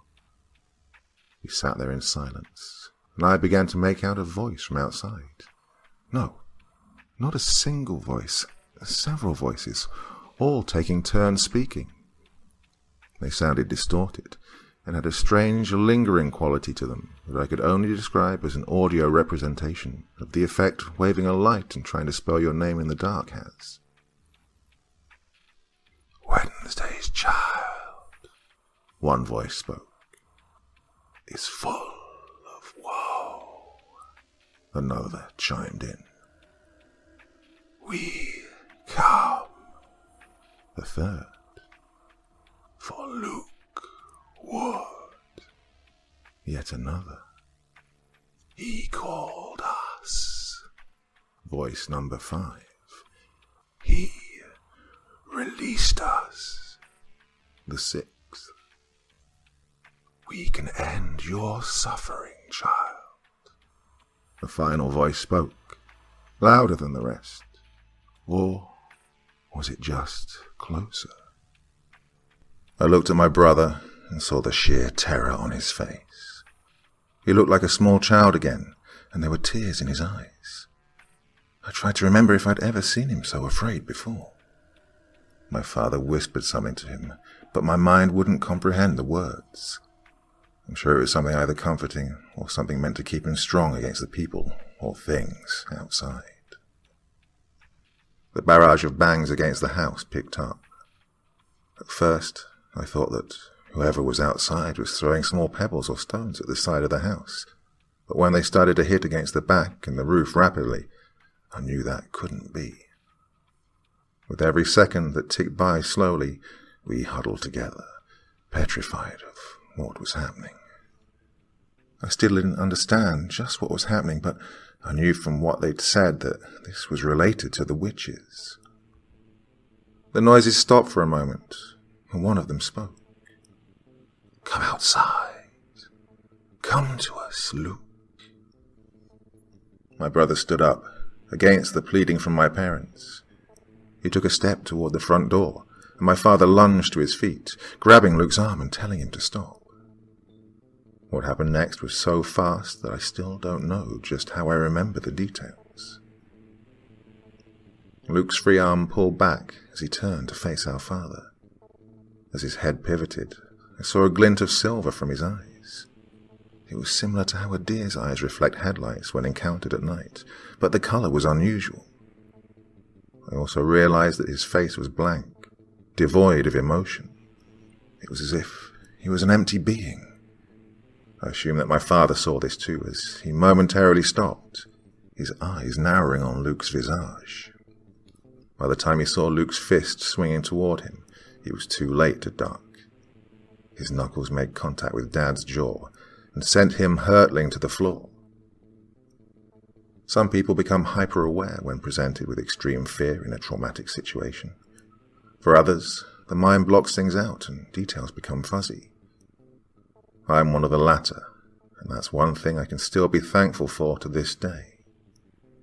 I don't remember the sound of my brother's fists colliding with my dad's face, or the sound his body made when he dropped to the carpeted floor, incapacitated and unable to keep Luke from trying to leave. I can't even remember my mom's voice as she rushed to Dad's side. I know she was talking, and I know there were sounds that accompanied every movement, but my mind shut everything out. It was muffled, as if I was wearing well-fitted earplugs. The only sound I heard clearly was the front door being unlocked and then opening. I remember stumbling as I tried to stand up and move to the door too quickly. I remember Luke standing there, staring at the group just outside of our iron fence, and I remember coming to a halt next to him, taking in the sight outside. 7 beings glared at us with such a burning hatred that I felt my body flush and become warm, despite the chilly night air. They weren't solid in a conventional sense, but also they weren't completely transparent like I'd seen in movies and TV shows. They were opaque, but their presence was heavy, weighing on the ground they stood upon. Their old clothes were torn and missing in places, and I saw various injuries clearly. There was a young woman whose face was tinged with an eerie blue-grey colour that I recognized as the first to die from the story. An older gentleman had a bloody mark lining his neck that still leaked black blood. Another, only a child of maybe 10 or 11, had hands that reached out to Luke, revealing fingers that were broken at every point and a missing thumb. His eyes were ringed in bruises, and there was a hole in his cheek, showing off chipped teeth. My heart couldn't help but break at the sight. What I don't remember was how I wound up in the yard. There was no one to tell me what transpired either, so that memory remains a blur. One moment I was standing there in the doorway with Luke, my brain working as rapidly as possible to think of a way to keep Luke from leaving. The ghastly coven raised their arms above their heads, and hail began to fall on the roof, the yard, and as far up the covered porch as possible. Luke took a step to stand on the porch, and he yelled that they needed to go back to hell. This only enraged them more, and the older man, who was standing an inch or less away from the iron fence that lined the yard, spoke with a voice that echoed through the night and into my bones. "Not without you, Luke. We will get you one way or another. It is your turn. Your heart is full of sorrow and misery, just like mine was." His voice cut through the cacophony of ice chunks falling heavier and more rapidly with each breath I took. Saplings lined the space between the sidewalk and the street. They would have been pretty if given the chance to grow. like those that had already been struck down by these spirits, though they were not allowed that. 3 of the infant trees shook and were uprooted before pausing in the air and exploding into hundreds of small, sharp spears. They were aimed at the house, at Luke and I. I heard the wind rage suddenly as the witches pointed and spoke something in a language that I didn't understand. And then I was on the grass. My mother was leaning over me, tears flowing from her eyes and sobs racking her body as she begged me to be okay. I sat up slowly, my head spinning. I tried to speak, but only incoherent noise came from my vocal cords. Shh, sweetie, just be still, she whispered in my ear as she pulled me close to her. After sitting there like that for a moment, my father joined us from outside of the fence. They helped me to my feet, and we made our way inside. Luke was despondent, seated on the floor, staring at empty space in front of him. His face was empty still, but there was no glint in his eyes. Mum and Dad guided me to the couch, still out of its normal place in the room, and laid me down. We remained silent, all 4 of us, for a while. Mum made some coffee, and Dad got me a glass of water. No one said anything until the doorbell rang. My father answered it, while Mum knelt beside me, clutching my hand. She'd stopped crying, but I could tell that she was still on the verge of breaking down again as she watched the EMTs enter our home and tend to me. I answered their questions, still a bit dazed, but was given a clean bill of health for the most part. They said that I didn't seem to have any severe damage, just some bruises and scrapes. My head might hurt for a while, and I might seem out of it, but that would likely wear off as the shock went away. Then they spoke to my father in hushed tones, and when the door opened once more for them to leave, I saw the flashing lights of police cars outside. I wanted answers, but at the same time I felt in my gut that I couldn't quite comprehend most of the information anyone might give me. Dad urged Luke to go up to his room and get some sleep. It took a bit of pushing, and him physically being lifted off the ground for him to respond with a nod and trudge up the stairs. And then the attention was turned back to me. "How are you feeling?" Mum asked in a small voice. I don't know. That was them, wasn't it? The witches. We saved Luke, I answered. Mum and Dad shared a look that lasted only seconds, but felt drawn out. I couldn't read their faces completely. There was still fear there, yes, but there was something else, something painful. They seemed to be briefly considering the next move with one another. Finally, my mum nodded to my dad and sat beside me on the couch. She took my hand in hers, and I remembered when she told me about Georgina. Before anyone said a word, I knew that we might have saved Luke, but someone else wasn't as lucky.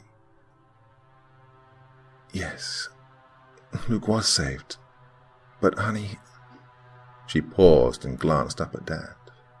Charlene Johnston was caught in the storm. I don't know why she was here, but by the time I got outside, she seemed to be battling... He trailed off, his face grimacing at the thought of admitting what we'd all seen and now knew to be true. He continued. She was killed, but not before tossing this toward the gate and saying it was for you. He reached for a small book that I hadn't noticed on the floor and at one end of the couch.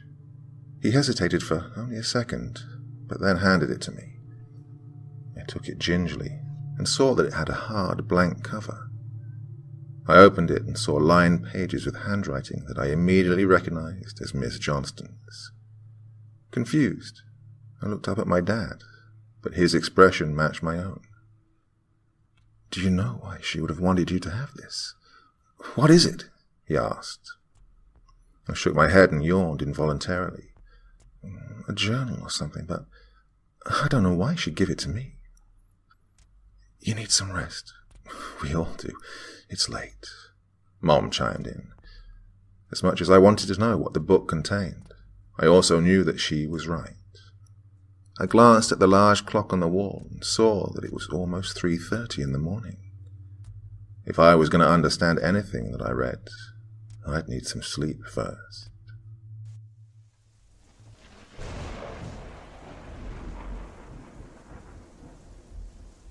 I spent most of Wednesday in bed. I slept a bit, but I think I tossed and turned and stared at the ceiling and the window more than anything else. At one point, I tried reading the journal that Miss Johnston had left, but I didn't get very far. The first page of the journal contained a short passage. It was the only thing written neatly. I knew the words already. Most people in our town did, but I still found myself reading it over several times. Monday's child is fair of face. Tuesday's child is full of grace. Wednesday's child is full of woe. Thursday's child has far to go. Friday's child is loving and giving. Saturday's child works hard for a living. But the child born on the Sabbath day is bonny and blithe and good and gay. I thumbed the edge of the pages in the first half of the book, letting them flip quickly, and saw that the rest of the pages, although the majority were blank, were written hastily. It was easy to assume that Miss Johnston had done her best to write down everything she could in a very short amount of time. As I went back and stared at the first page, the one with the poem, I thought back to the previous afternoon. I wondered if she'd decided to jot all of this down after failing to give me any answers because Nick and Lindsay had shown up. What was it that my dad had specifically said? That she had been battling the witches? How exactly had she been doing that? Throughout the day, in the moments that I was awake, I wrestled with the idea of trying to at least talk to Nick to find out more information. I wasn't exactly sure what he could tell me or that he would be willing to tell me, but I needed more. He said that Miss Johnston was a witch. How would he have known that? Would it be possible to find out from Lindsay instead? The more I thought about speaking with Nick about this, the more nervous I felt about it. She had been there with him when they interrupted my knowledge-seeking, so maybe she knew also. Maybe he had told her. By the time I finally made up my mind and forced myself to get out of bed and get dressed, it was later than I'd realized. I opened my bedroom door to find a darkened house and quiet permeating every inch of it. My first thought was that something was off. This wasn't right. Where were my parents? I expected not to see Luke because, well, he'd be hiding in his room. But if it was dark, Mum and Dad should be at home. As I stood in the doorway, my stomach rumbled and I glanced down at it, a little surprised by the sudden organic noise breaking the silence. Okay, step one. Get something to eat and some water. I whispered aloud to myself, suddenly feeling how dry my throat was. Step two. Fight evil witches that put some sort of darkness spell on the house. Oh, and find out where Mum and Dad are. I drew in a deep, determined breath, then let it out with a soft sound. Then I focused all of my energy and willpower on putting one foot in front of the other in the direction of the kitchen. I kept waiting for something or someone to jump out of the shadows, but none of that came. I was made to jump slightly when I saw a figure sitting in the kitchen. There were no lights on, and the soft glow coming into the room from the window revealed a person, shoulders slumped forward, bent against the table. I couldn't see any features, but the mere presence of this shape sent chills down my spine. What if they'd gotten inside somehow and killed my parents? I shook my head at the thought, and then countered my mental quandary with another. If they had gotten in, why was I left untouched? What if they hadn't left me untouched, and they were just waiting here to get me? They're dead, right? So what's a little extra time in the scheme of instilling fear into their victims, before tearing them apart, or drowning them, or torturing them, until the sun comes up? I reached to the wall beside me as I walked slowly through the open arch that separated the kitchen from the living room. Other than my searching hand, I froze when I didn't immediately feel the light switch. My fingertips felt around the smooth wall until they brushed the plastic, and, as quickly as I could, I turned on the lights to see who or what was in my house. I braced myself for something gory or terrifying, clenching my eyes shut for a moment, and waiting for whatever it was to bolt up and attack me after I startled it with a change. Nothing happened. I opened one eye and then the other, immediately and spontaneously relieved, confused and embarrassed. It was Luke. "What in the hell, Luke?" I called to him in a voice just above a whisper. He was slumped over the table, but stirred when I spoke. Slowly he lifted his head up and sat upright. I saw his shoulders shift as I heard him sigh deeply. I didn't wait for him to turn around. I moved quicker now and walked over to the table and stood beside it, in front of him. He looked up at me without a word. Where his eyes should have been white, they were bloodshot, and dark rings hung in the skin just below each. His gaze was distant, and I got the impression that he saw me but wasn't really seeing me. It was sort of like when you're looking at something far off and notice someone or something approach you, but you're still focused on something in the distance. I placed my hand in front of his face and snapped. He didn't flinch or jump, but just calmly looked me in the eye. "You're up," he said in a hoarse voice. "Where are Mum and Dad?" I asked. He shrugged and answered, "Upstairs, in bed." I looked at him quizzically, wondering why they would already be in bed. My eyes narrowed on his for a few seconds, and then I turned my head to look at the bright green numbers on the stove. It was 1:42 a.m. "It's... what?" I asked, no one in particular. Definitely not my brother specifically. He seemed to take it upon himself to answer, though. "You slept like all day," he said with another sigh and stretched his arms above his head. I slid into the nearest chair and stared at the clock in disbelief. There's no way I'd been out for the entire day, was there? In my periphery, I saw Luke slide something from his right over to in front of me. "Here, Mum left you this." My attention shifted back to the table, and I looked at him and then at the small piece of paper he'd placed in front of me. It was from the little notepad that Mum used to leave messages and make grocery lists. I read over it quickly and easily took in the simple message of her telling me that, in case I woke up hungry before the morning, there were leftovers in the fridge for me. She'd hoped I was feeling better by the time I read it, and told me that she loved me. She really knew me well, and I couldn't help but crack a lopsided grin at the thought of her knowing my stomach would likely be my first concern upon getting up. A gentle but urgent knock on the back door pulled me from her sweet words into the present setting. Luke got up and opened it before I could do much to protest. His name was halfway out of my mouth when I heard another familiar voice.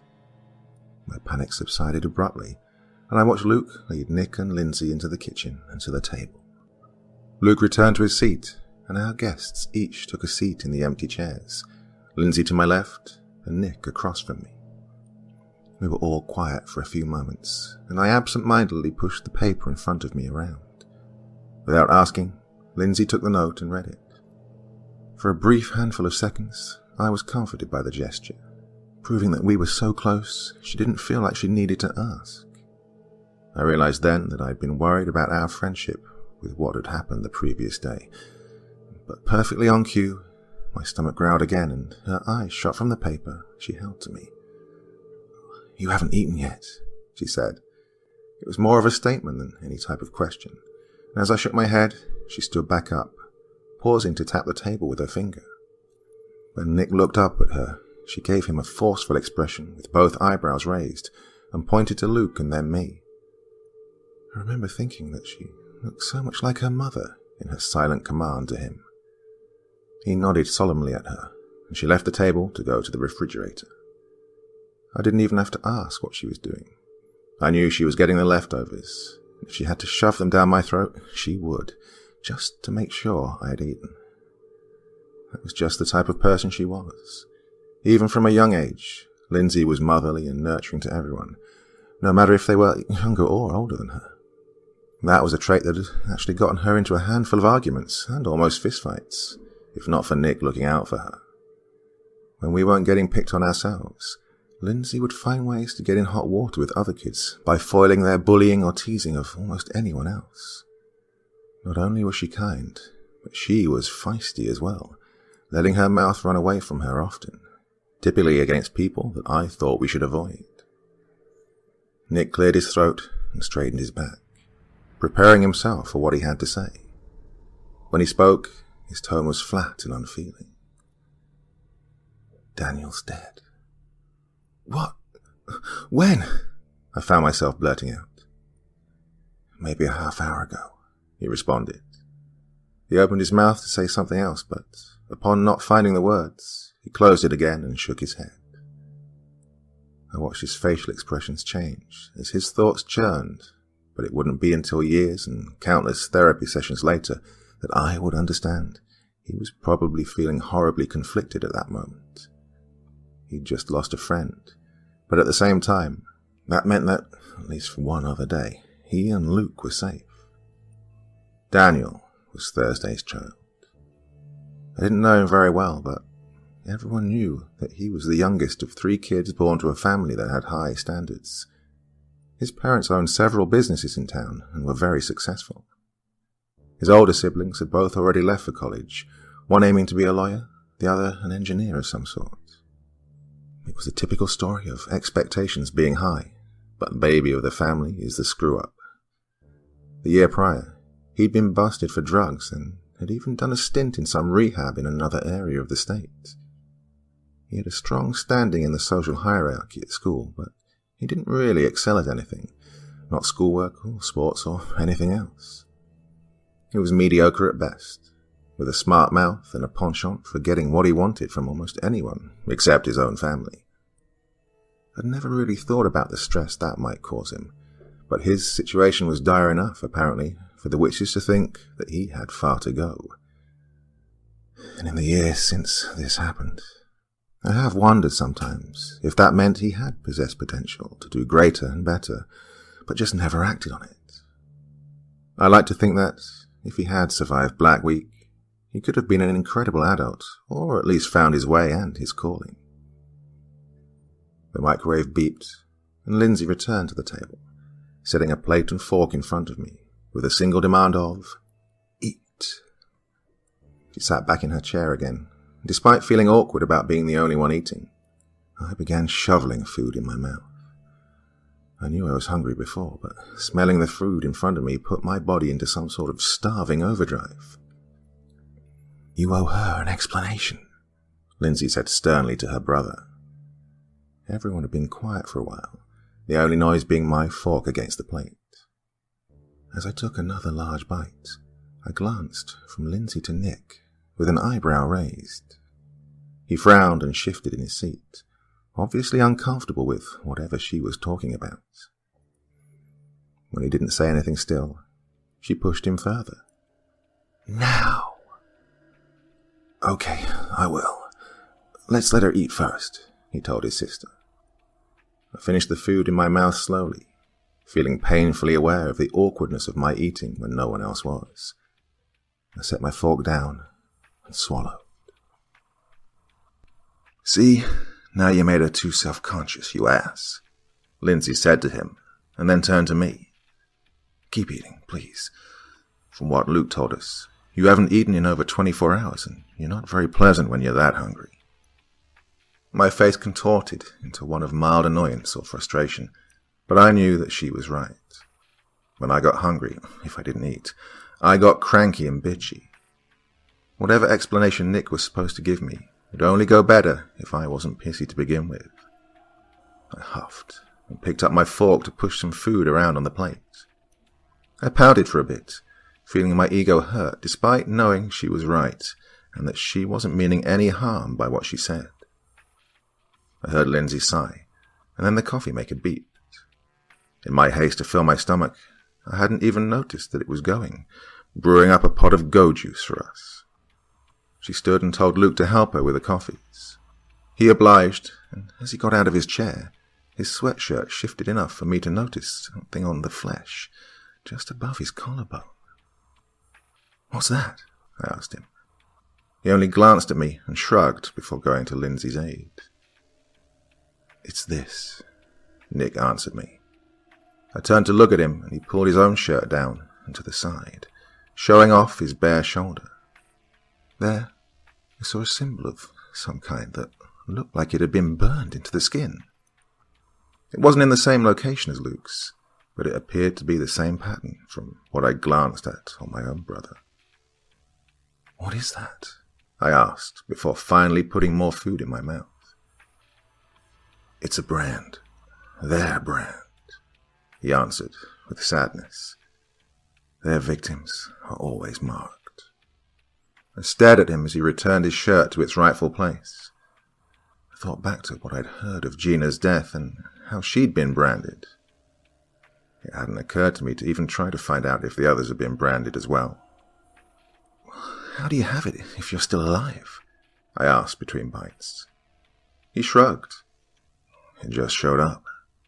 Wasn't there when I went to bed the other night, but when I woke up Monday morning, it had just appeared. Maybe it's how they pick their kills or something, or maybe it's just because we woke them up. I don't know."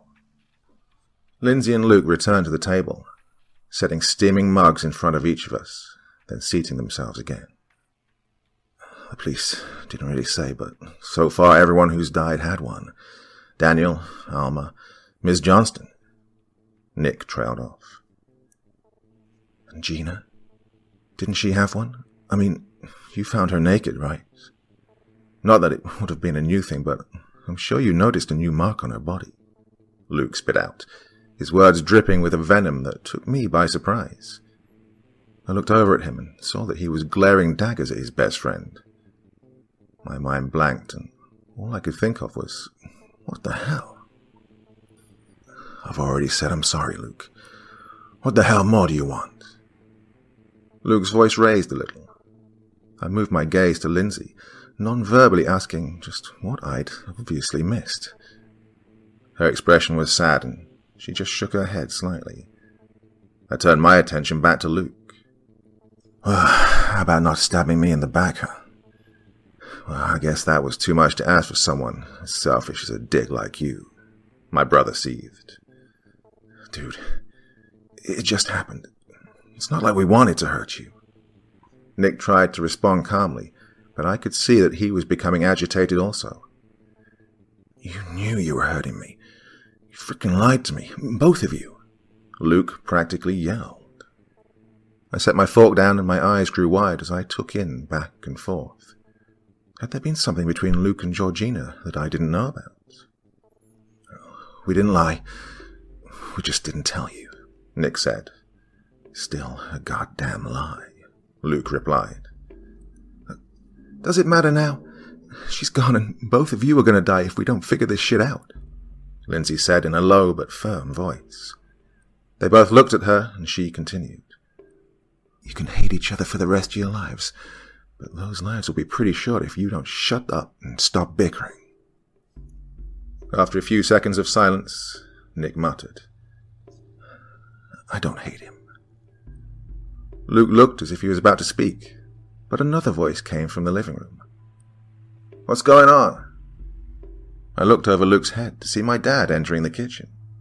He paused in the archway and took in the sight. I shrugged, and Luke stared at the table in front of him. "Sorry, Mr. Wood. We just found out that someone else—" Nick trailed off again, looking at my dad. His face softened, and he nodded. "It's fine, kids. I'd rather know you're all safe. Nick, Lindsay, do your parents know that you're here?" he asked them. They both nodded in response, and he spoke again. "Okay, good. Both of you can stay here for the night. I know there's a lot going on. I wish I knew how to help you all. Just stay in the house, okay?" We all nodded this time. He looked at the four of us with pain on his face. I wished he knew how to help us too. He returned upstairs to go back to bed, and I wondered if he and Mom were even able to get any sleep with what had happened the night before. I hope they did. "Can we have a civil discussion now?" Lindsay asked the boys. They both muttered a positive response, and I pushed my plate away from me. Some food still left, but my stomach satisfied enough. I pulled the coffee mug closer. "Well, how about someone tell me what the hell's going on?" I spoke up. "Nick's a lying bastard. That's what's going on, Luke murmured. Luke, Lindsay reprimanded him. He gave her a sheepish look and slouched further into his chair. Nick looked hurt and guilty, but finally started giving me some insight. Lindsay already told you what we did, and obviously the legend is true. Our friends are dying. Miss Johnston wasn't your friend. In fact, you were kind of rude the other day to her, I said, feeling my own anger at him trying to service. I took a sip of coffee in an attempt to swallow it and my own frustration at him down. I didn't know, he whispered, his eyes focused on his own mug held in both of his hands. He sighed and looked back at me.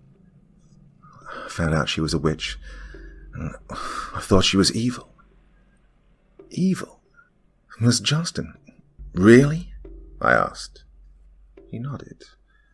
Well, the ghosts were witches, and she was, so yeah.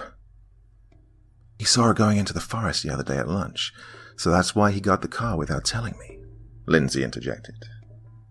I went there to where I'd seen her enter, and I drove down this little road until it ended.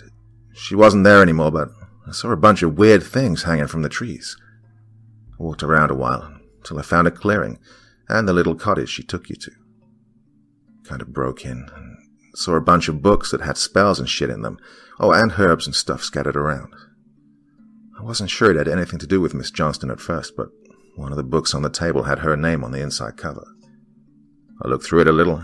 It was easy to tell they were spells and, well, information on things to use, Nick explained. I nodded slowly, understanding now just how he came to his conclusion. Ever since my father told me she'd been battling the dead witches, I felt like I knew she was a witch herself, but I could never have believed she was evil. But she was a good witch, I said, without really thinking first. I guess. But aren't all witches bad? I mean, they worship Satan and kill animals and shit, Nick said.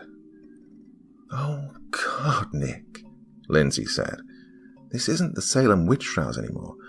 Witches aren't devil worshippers. I told you already, witchcraft itself isn't evil. They don't all kill animals. As far as we know, even the ghosts didn't kill animals unless they needed food. They're people, too. They're killing people now, though, I spoke. I wasn't really trying to stick up for Nick or say that Ms. Johnston wasn't some kind of good witch, but I understood his point. Until Ms. Johnston, I would have thought all witches were bad and creatures of darkness and death. I mean, it made more sense to me even in The Wizard of Oz that the Wicked Witch of the West could be more real than Glenda the Good Witch. They were also murdered themselves, Lindsay's response came, with a bit of attitude towards me. I nodded and took another drink of coffee, the still hot liquid stinging my tongue from the amount I let wash over it. We talked some more about what had been happening, although I didn't get the full story as to why the boys weren't getting along until after Luke went back to his bedroom. Because of the bad blood between them, I offered for Nick to sleep on the couch or on the floor in my bedroom. He opted for the floor, saying he'd rather be closer to protect us, just in case, but I wondered if he also didn't want to be all alone. It was almost 4 a.m. by the time I led him and Lindsay to my room. He waited in the hall for Lindsay and me to dress in something more sleep-friendly. I'm not sure how long it took them to fall asleep, but I passed out quickly somehow. Despite spending most of the day in bed, I still felt exhausted and suspected I hadn't actually gotten much rest before. When I woke up later, the sun was shining through the window, and Lindsay was still passed out beside me in the bed. I quietly and carefully got up and left the room, shutting the door so as to not wake her up. I found Nick in the kitchen, sitting in the same chair he'd been sitting in before. He had a glass of water and the book Ms. Johnston had left for me in front of him. "Excuse me?" I asked, sarcastically, feeling as if my privacy had been invaded. Nick looked up at me and quickly spoke. "Oh, I'm sorry. I couldn't sleep much for a while and was looking for something to read or do. I found this and I was curious. Have you read through this yet?" I slid into the chair nearest to him. "No, just the first page with a poem. I think she wrote this specifically for you. She talks about the legend and even references some books by title. In one part she says that you can find answers and help at her cottage and here. He moved the book in front of me and flipped to the back cover. She even left this. I stared at what he was showing me, not understanding how I'd missed it before. It was a key, taped inside the cover, with the words, "Use it," written above. I looked at Nick with wide eyes, unsure of what to say. "Want something to drink?" he asked, before I could process my own thoughts. Yeah," I answered, looking back down and using my fingernails to carefully lift the tape and pull the key loose. As he stood up and went to get another glass, I added, "Hey, shouldn't I be the one getting you stuff?" He let out a small laugh, and I stood up, setting the key on the table before joining him deeper in the kitchen. I took a pitcher of iced tea out of the fridge and poured some into the glass he'd set on the counter. "Want some?" I asked. He nodded and retrieved his glass from the table, then dumped the water in it into the sink and set it next to mine. I paused before pouring any and took the opportunity to ask, "What's going on with you and Luke?" The tiny amount of joy that he'd been holding fell, and I could have almost heard it shatter. I felt bad for bringing it up, but I still wanted answers, and with him alone, I felt like this was the best chance I would get. I poured his tea and set the pitcher on the counter. He picked up his glass and nodded his head toward the table. I followed suit, and we returned to sit. "Look, Luke really liked," he corrected himself, "Gina. This past summer, though, Gina and I started having feelings for each other. We knew that Luke would be upset, so we didn't say anything to him. But Lindsay even knew that you all were almost dating or whatever," I said. "Yeah, but no one else really did.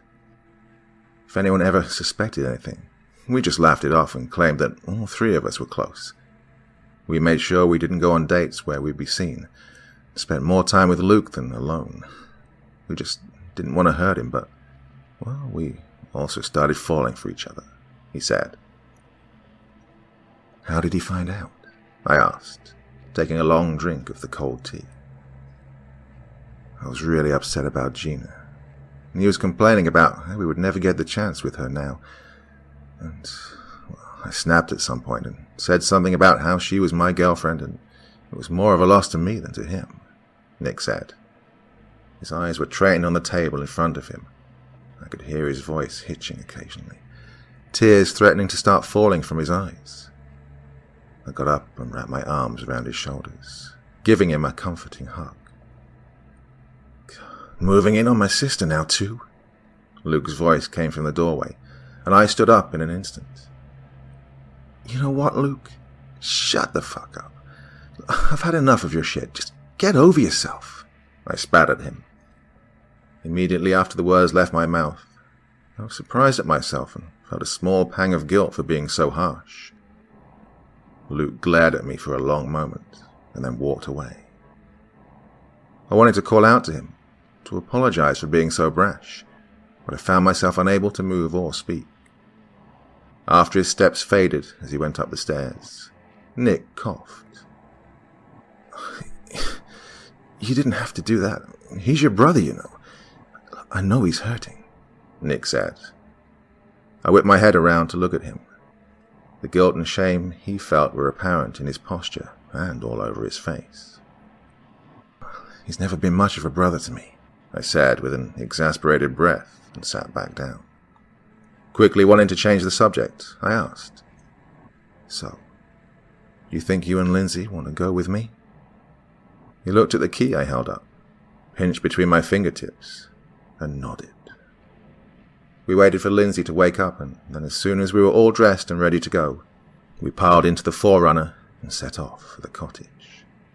It wasn't a long drive, but amidst the extended silence between the start and stall conversations we were trying to have, it felt like a lot longer than necessary. We didn't have a plan past seeing what was in the cottage. A flipped through the pages occasionally on the way, skimming over different passages. There was one toward the end that seemed incomplete. It taught about a spell or ritual of some sort. Miss Johnston either forgot or didn't have the time to describe what it was, or even finish it, but I hoped we would find more information. The key fit into the lock smoothly, and I pushed open the door for a second before leading the other two inside. We were greeted immediately with an open area that had no barrier to the kitchen at the back. To the left, there was a small sitting area with a couch and 2 armchairs. To the right was an entire wall made into a bookshelf, lined with books of various ages. There was a table in the center of the room, complete with books piled haphazardly on it. Some open, others closed. Before getting down to any business, we opted to look around the place and get a sort of layout of the cottage. We found a single bedroom and bathroom down a short hallway on the opposite side of the sitting room, but that was it. It was small and quaint, clean aside from the cluttered books. It seemed fairly empty once you passed the room with a bookshelf. There was a bed, made up with sheets and a quilt in the bedroom, but there were no personal items to accompany it, or in the bathroom either. "Do you think she lives somewhere else?" Nick asked. "Yeah, probably," I said with a shrug. "I think," Lindsay began, but was cut off by a loud thud that came from the front porch. We all shared a look, and Nick moved to open the front door. His gasp made Lindsay and I rush over to see what it was. After seeing the mutilated turkey just outside the door, I immediately had to turn and keep myself from vomiting. Lindsay made gagging noises and did the same. "I'll move it," Nick said, and stepped outside. I didn't turn to look, but heard him dragging the hefty bird off to the wood and through the grass. He stopped abruptly when we all heard laughter coming from somewhere outside. I slowly turned to face the door and took a single step through the threshold. Lindsay nudged me so she could stand beside me outside. It didn't take long for us to see something standing a few feet on the other side of the car. The person approached with careful steps until they were in full view. It was Luke, but there was something off about his appearance. "What are you doing here?"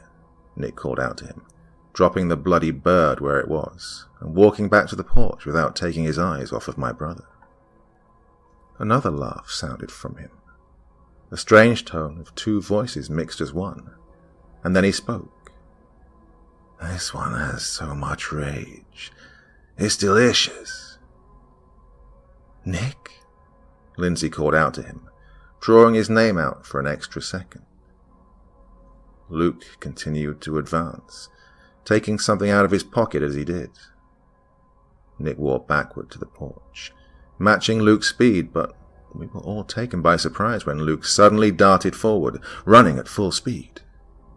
As he ran, his form seemed to glitch somehow, and I saw the image of one of the witches for a split second before seeing my brother again.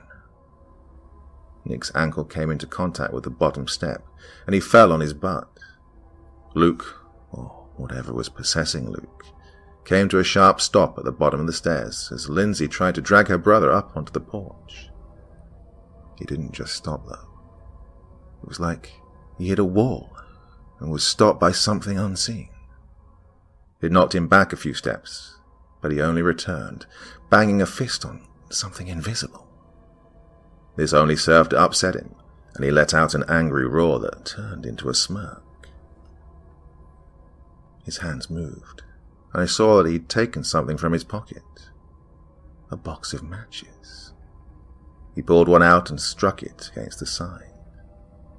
The small flame lit up, and he tossed it onto the steps of the porch. Nick got to his feet quickly and stomped it out before it could catch. I looked around and saw all the potted plants and dried herbs that lined the front of the house. Even if the wood didn't catch at first, something certainly would.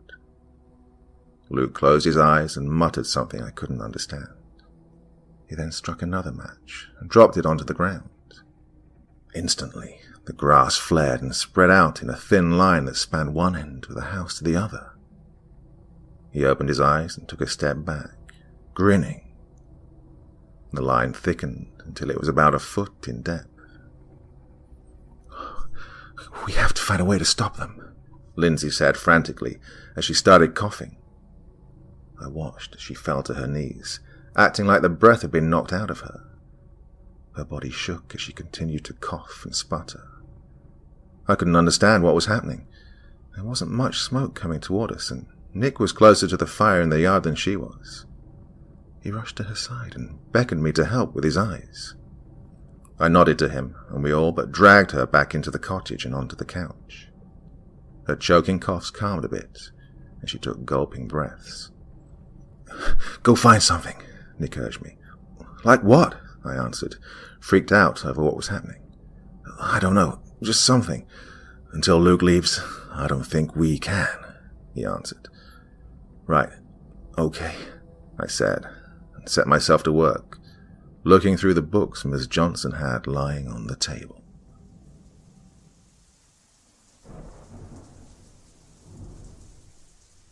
I wish I could tell you that there was some big showdown where we saved Luke from being possessed.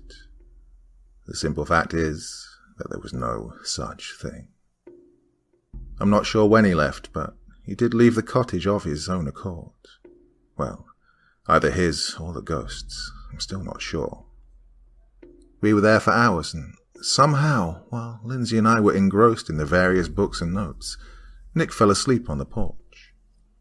When we asked him how that happened, he said that he wasn't sure. He didn't even remember falling asleep or feeling tired enough to be able to. When Lindsay went to check on him, she woke him up, and they discovered together that Luke was gone. Once the sun began to set, we knew that we needed to head out and get home before our parents started to worry too much.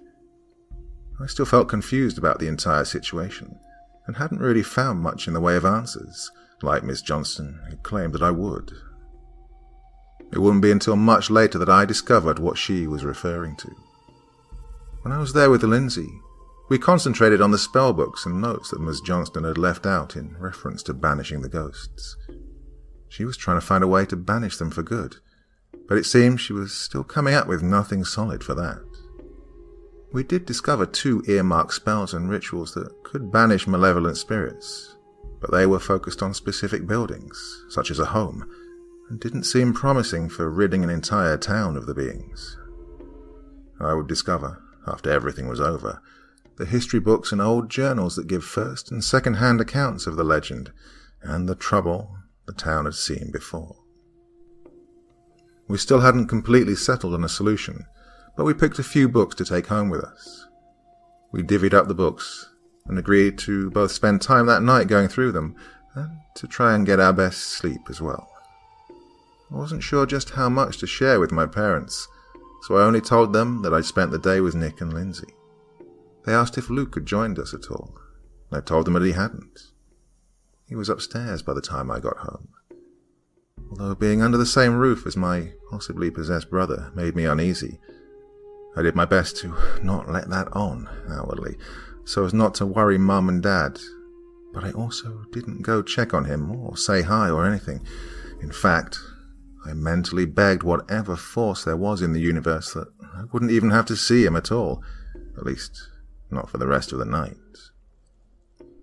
Dinner was quiet, and I'm sure that my parents could tell something was going on, but they didn't press.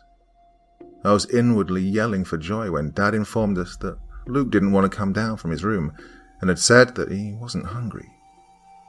Curiously, I asked if he was okay, and was met with a frown and a shrug from Dad. Mum, on the other hand, spent dinner glancing toward the stairs with a worried look on her face. In the end, she took a plate of food up to his room, something unheard of in that household, and returned empty-handed. She still looked worried, though. I wished I could have told her that everything would be okay, that I was working on a solution for the town's problem, but I had no idea how they would take that. I still wasn't sure. I didn't think everything that was happening was absolute insanity. I don't remember when I fell asleep, but I found myself waking up to the sunlight, books strewn around my bed, my right arm a mess of painful tingles and numbness, and a stiff neck. As I walked to the bathroom and prepared to get in the shower, I hoped it was all worth it. The hot water gave me a comfortable shiver down my spine as I stood there, letting it wash over me and my thoughts. No matter how soothing the moment should have been, I couldn't completely calm down and let go of my stress and concern.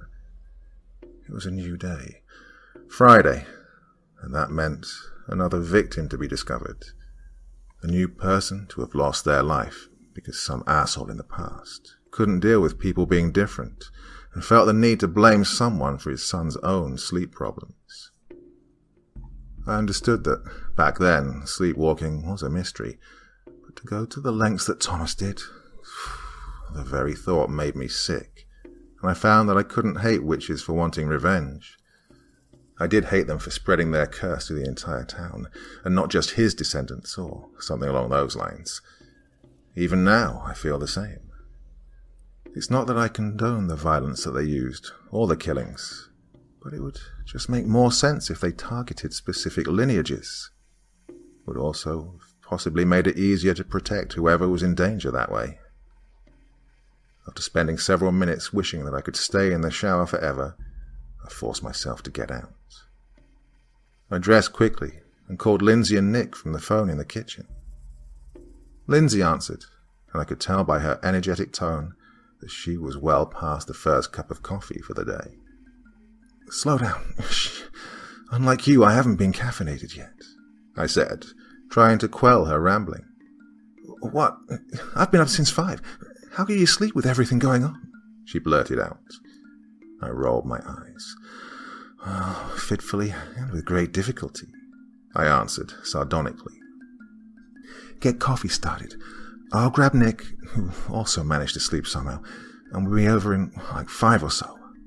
Her answer came with rapid-fire words. She definitely didn't need any more bean juice for a while. We hung up, and I did as she instructed. "I was about to anyway," I murmured to myself, making sure the empty kitchen knew that I wasn't just doing what I was told. As the coffee brewed, I retrieved the books and notes from my bedroom and set them on the table. There was one specific book that I wanted to share with my friends. It contained a couple of spells about banishing spirits that I thought and hoped would be helpful. Lindsay and Nick showed up at the back door almost 10 minutes later. They entered the house, Lindsay with bags under her eyes, but caffeine-based energy coursing through her veins, and Nick looking tired and worn out. She apologized for taking so long, citing Nick not wanting to get moving.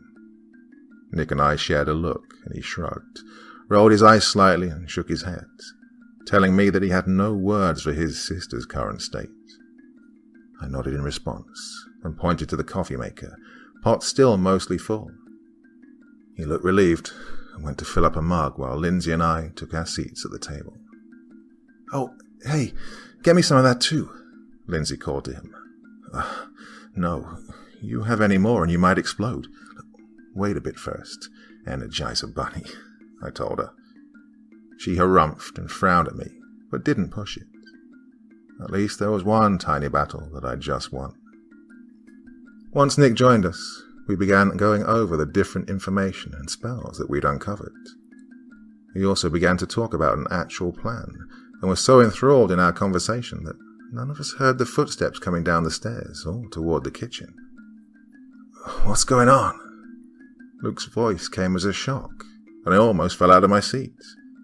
Actually, I did kind of fall out of my seat, but it was a horribly awkward and ungraceful set of movements that crossed tumbling from my position and moving quickly to get further away from my own brother.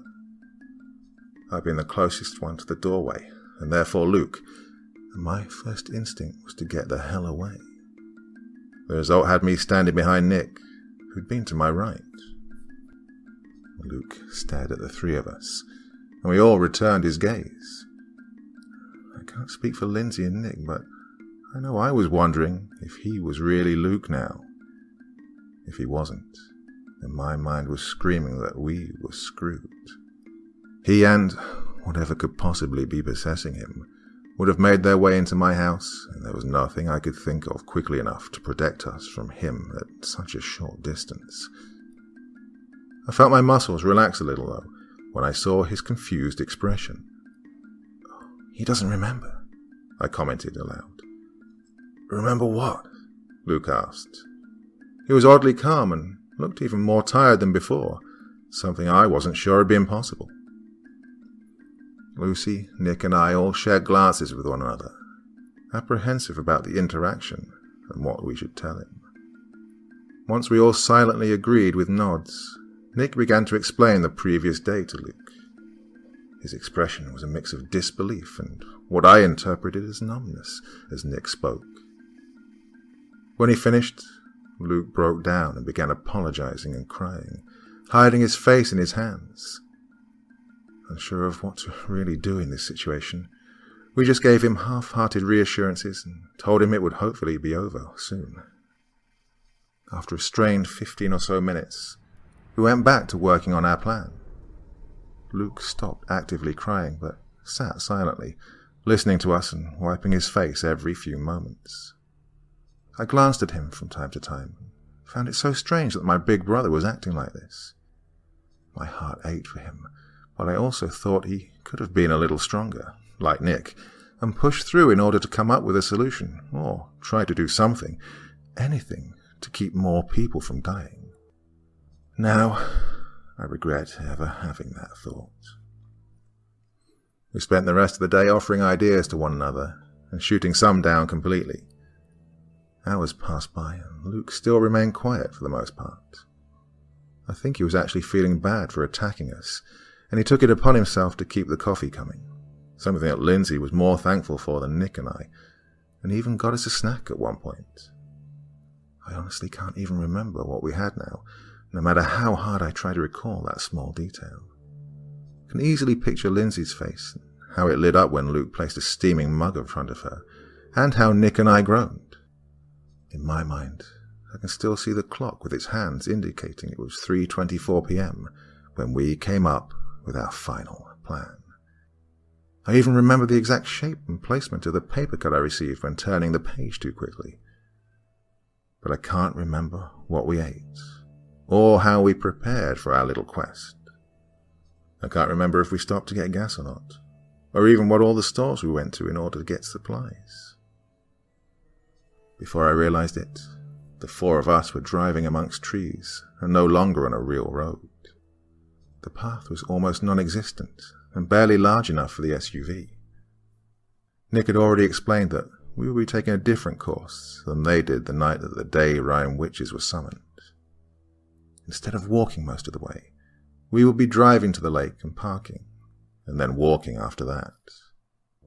He didn't explain how, but he'd found this pathway and determined the direction we would need to walk in order to find the iron cage. I was terrified, and it took everything I had just to put one foot in front of the other once we began the trek through the woods. I kept my hands tightly gripped around the strap of the messenger bag. Nick and Luke each carried a small potted pine sapling, and Lindsay clutched 2 bottles of spring water, a white candle, and a lighter that, for some reason, she felt the need to hold instead of leave tucked in the bag. When the iron fencing came into view, I think my heart stopped for a second or two. It was uglier than I'd imagined, with its twisted bars arcing from the ground to meet in the air. The vines that were looped around the bars had withered, and the deadness from inside seemed to have spread. I thought back to what Lindsay had relayed to me from Nick, what he had said. Deader than dead. It's spreading, Nick muttered quietly, and I watched him look at Luke, who nodded. The death from the inside was definitely making its way outward, and I wondered just how far it might spread if not contained. The 4 of us walked around and stood at the open gates. I think we were all scared to step through the barrier and into something so private, so personal to the ghosts. It was probably easier for Nick, Luke, and the others to have done it before they knew the truth. It was just something intriguing and spooky back then. But now, it was dangerous and sacred to something evil and vengeful. to get this done, Nick finally spoke. I don't want to go back in there, Luke said in a small voice. It reminded me of when we were children, and he'd got scared of the funhouse at a carnival. I hadn't been afraid, and found the hall of mirrors, the random blast of air, or the room with the floors that shifted as you walked. I found it all absolutely fascinating and fun. I suppose that even back then, I was a little braver than my older brother. Sometimes I still wonder if I should have been born first and looked after him, instead of wanting him to look after me. The girls will. You're going to help me with the trees, Nick answered. He and Lindsay shared a look, and Linz gave him a determined nod.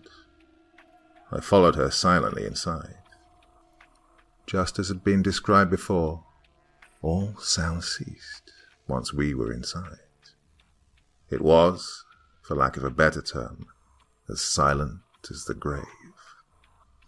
I didn't take more than a few seconds to glance around before I took the water bottles from Lindsay and handed her the small packets of poppy seeds from my bag. She tucked them under her arm and then walked to the headstone. The large white candle was set on top of the stone, and then she lit it without a word. We watched with bated breath as the flame flickered a few times, threatening to go out in a wind that we couldn't feel, but then steadied itself and stayed lit. She stood next to me and opened the packets of seeds. I then handed her my bag and one of the bottles of water. She slung the strap over one shoulder, and we looked into each other's eyes as we both took a deep inhale. My footsteps made no sound as I approached the graves and opened the bottle. There wasn't even a sound from the plastic seal being broken. It unnerved me, but I pushed my brain to focus on the task at hand. I began to pour the water over the ground, and once the first bottle was empty, I dropped it down and turned to Lindsay. She tossed me the second bottle, and I cracked it open, again soundlessly, and began to continue saturating the dirt. This time, while speaking the words I'd memorized only a few hours before. I forgive you. Don't harm me. Don't haunt me. I was suddenly cut off by my breath being knocked out of me. I stumbled backward and fell hard on my butt. Cecily! Lindsay yelled. Her voice was muffled, as if she was far away. Laughter began. A laughter that I recognized as being multiple dead voices. The seeds! I yelled back, hoping she heard me. Something invisible knocked into me again, and I felt myself struggling to catch my breath. I fought to stand up. It felt like a thick blanket was tangled around me, soaked and heavy and bearing down on me. It was one of the strangest sensations I've ever felt, like cold was penetrating every part of my being, all while the very gravity surrounding me was intensifying. As I pushed through the force, I saw her begin to spread the seeds over the entire caged area. I saw our brothers just outside the gates, which had somehow swung closed without a sound. They were trying to open it back up, but failing. I caught Nick's eye for a second before his attention was torn to his sister. I followed his gaze and saw her being lifted into the air. In an instant, the ghosts flickered into being, revealing themselves to us. 5 of them stood around Lindsay, holding their arms above their heads, keeping her off the ground. 2 more on me, a ghastly sight that would have stolen my breath if I'd still been able to breathe. Each had a hand thrust into my chest, their forearms vanishing into my body. I felt a squeeze, and then a sharp pain from the inside. I knew that their fists were clenched around my lungs. They released me, and I fell to my knees, gasping for the air that I so desperately needed. It stung in my chest and hurt, all while bringing life back to me. Lindsay screamed. She screamed, and I couldn't move.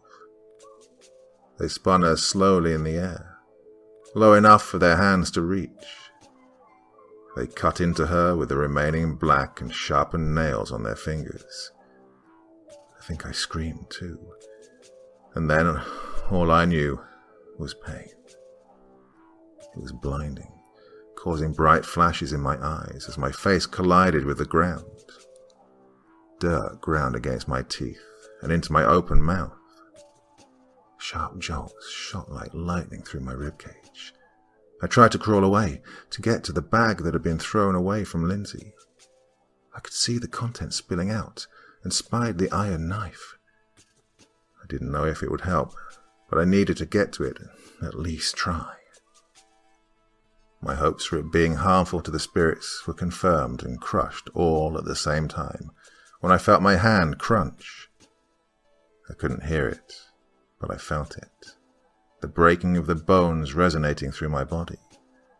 I cried out and recoiled. One of them gripped my calf, and I felt several points dig into the skin and drag down to my ankle. And then the screams from Lindsay, the cackling from the evil beings, and the entire world went silent and black.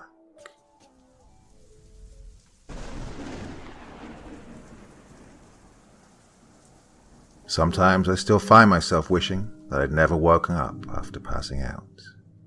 I was screaming and gasping for breath when I awoke. Whether it was residual from the moment I lost consciousness, or from a dream, I don't know. I was confused at that moment. I didn't understand where I was, what was going on, or how I'd gotten there. It only took a few seconds for me to realize that I was in a hospital room, complete with machines beeping next to me, my face wrapped in a bandage and an IV hooked into my arm. A nurse rushed into the room, no doubt alerted by my screams. I hadn't realized that I was sitting upright until I felt her hands on my shoulders, firm yet gentle, as she tried to calm me down and get me to lie back. I obliged, still panting but no longer screaming. I remained silent as she checked my vitals, an ache causing me not to want to open my mouth. She tried to ask me a few simple questions about how I felt, and after attempting to answer and feeling pain and difficulty moving my mouth properly against the bandage, I stuck to answering with a nod or a shake of my head. Despite wondering what had happened and how I'd ended up in the hospital, the main thing I was concerned with was the fact that I'd woken up alone. Before the nurse joined me, the room was empty of any other person. My mum, my dad, Luke, Lindsay, Nick, none of them were here. As the nurse finished up and assured me that she was going to get my doctor, I went over the final moments that I could recall. From what I assumed, Lindsay would likely be in her own room as well, which would account for Nick not being here, but I expected at least one member of my own family to have been at my bedside. I looked around the small room and felt a pit make itself known in my stomach. I felt fuzzy from the pain medication, but there was something more there, a surrealness that I couldn't put my finger on. I knew something wasn't right, but I didn't know what it was yet. My questions would all be answered by the kind-faced doctor that came into my room a few minutes after the nurse had left. He was patient with me and spoke with a soft, concerned voice. He also seemed genuinely sad to be the one to give me the grave news. First of all, I was told that it was now late Saturday afternoon. I had been unconscious for around 24 hours at that point. Next, he explained that my leg would soon be in a cast for a while due to being broken in 2 places, along with deep gashes and damage to the muscles in my calf. Due to the stitches, they wouldn't put a hard cast on just yet, so I had to wear a sort of medical splint that started at my knee and kept my foot immobilized as well. He expected a painful and possibly long recovery process, but was hopeful that I would be able to regain most, if not all, function of the leg with physical therapy and time. I ended up also losing my pinky finger on the hand that the witch had crushed, as well as having a cast from my knuckles to above my elbow. My jaw had been dislocated and would take up to 2 months to heal. In that time, I was to do my best to refrain from speaking and eating anything too difficult to chew. It was almost as if I was only now realizing my own body and the damage as he pointed each thing out. Then came the difficult part for him to say, and even more difficult for me to hear. Lindsay didn't make it, and my father was gone. The instant I heard about my father, all noise dulled, and I felt my entire body go numb. He couldn't be cracked. There was just no way. I vaguely remember him telling me that my mother would be here soon, and if we had any questions, to let him know. In the time I was alone, I kept going over every possible reason as to why the doctor would have been wrong. I couldn't believe it, nor did I want to. It just couldn't be that simple. He couldn't be gone. There was just absolutely no way he was right. It was my dad. My mother could have messy days, just like anyone else, but she never looked as disheveled as I saw her that day. When she entered the room, it was obvious that she'd been crying. She looked more than just tired. She looked completely beat down, exhausted and broken. Just seeing her like that confirmed what the doctor had told me. I didn't even have to ask. She slid her hand in mine and I closed my eyes tight while they welled up with hot tears. "My baby," she whispered to me. Her voice was quiet, meek, and threatened to break with even just those 2 words. She was in pain, and it hurt me more than my physical injuries to see her like this. All of the weight of my failure hit me in a split second. The 4 of us thought we could get it done and fix everything, but we had failed. I had failed. "Luke?" I asked with great difficulty. My throat felt dry, and the word scratched as it came out. "Home," Mum answered, more tears threatening to spill. We sat in silence for a while. She fought back her own tears, and I could tell that she was trying to stay strong for me as she dried each of my own tears. She didn't ask questions. She didn't try to make me talk. I felt the sorrow of my father being gone now, but I still struggled with truly accepting it. I wanted to think that it was all just a dream, that I would wake up and find it was just a vivid, entirely insane nightmare. I still wish to this day, but I've come to terms with the tragedy that befell my family and that town. Nick showed up a few hours later, and the tears that had slowed picked back up as I was reminded of my best friend dying as well. Mom left us alone for a while, saying she was going to go home and check on Luke. She promised to be back soon for my discharge. I'd already undergone the minor surgery needed, and aside from aftercare, there was nothing left for the hospital to do. I wanted to go home, and my mum wanted me home. The doctor didn't even fight it, and agreed to discharge me. As I waited my mother's return and my release, Nick showed up and softly tapped on the door before poking his head through the narrow opening. I bid him enter with my good hand, and he shut the door softly behind him before taking a seat. I started, but he held his hand up to stop me. He nodded. "I know. I am too. How are you feeling?" "Hurt," I managed to get out. Even with the medicine in my system, it still ached to try and speak. Before he said anything else, I pointed to my jaw and the bandage around my head. Without a word, he pulled a pen and notebook from the messenger bag that I hadn't noticed he was wearing. It was my messenger bag, the one that we'd packed full of magical help and taken with us to the gravesite.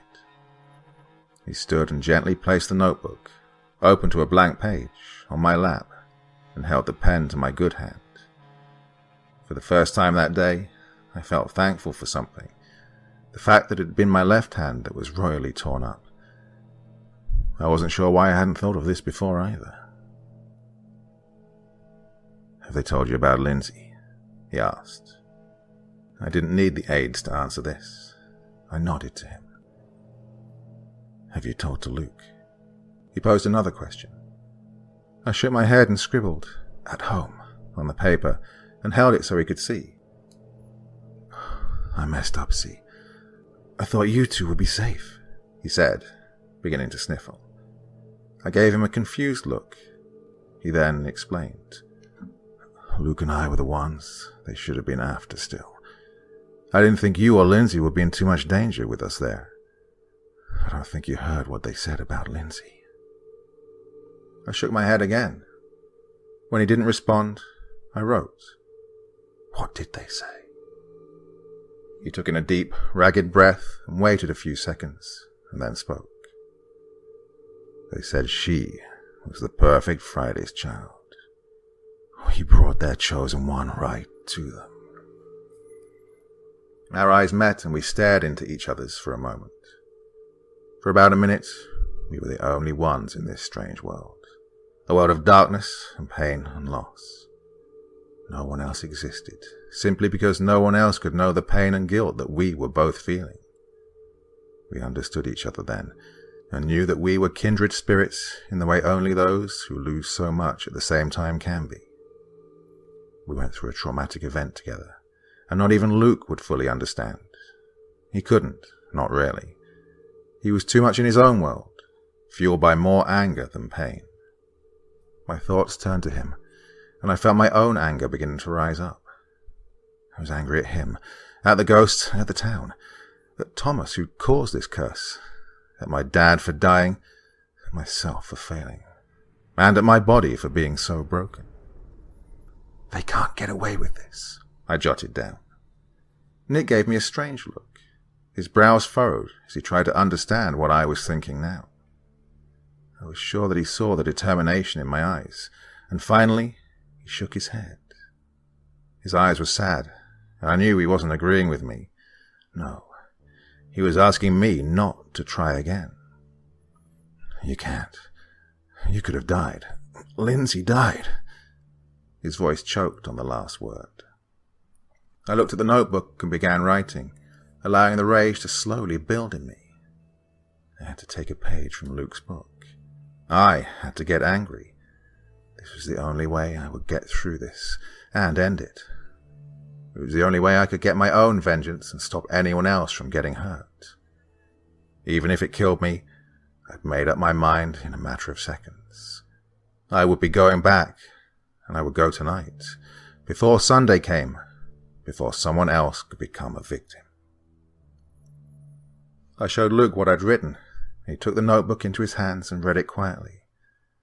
"I have to do this. I can't let anyone's death be meaningless, not from this. I saw some preventative measures, and I'll go alone this time. I'll stop them if it kills me." He stared at the page longer than necessary to read the words. After a long few minutes, he looked up at me and searched my eyes with his own. Tears welled both in his and mine, and I mentally begged and screamed and pleaded for him to understand.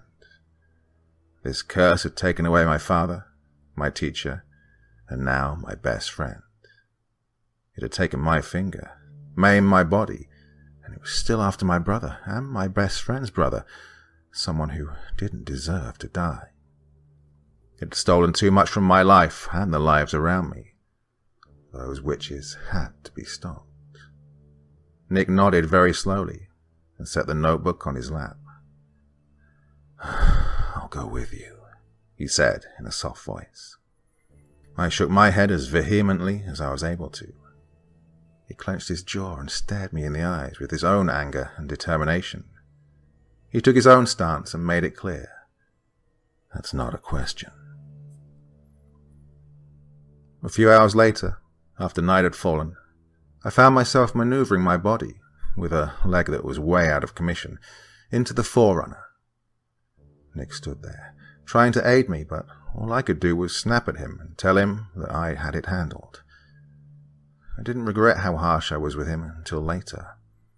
It was easy to sneak out after reassuring my mum that I'd be all right, and spiking her a cup of tea with a painkiller that I'd been prescribed with. I was also sure to bring that specific medication with me, and had Nick supply a large thermos of strong coffee. I'm not sure how he was able to sneak out, and honestly, until now, I hadn't really thought about it. Even in all the time that has passed since this, I just never considered that detail. I wasn't sure where Luke was, nor did I really care.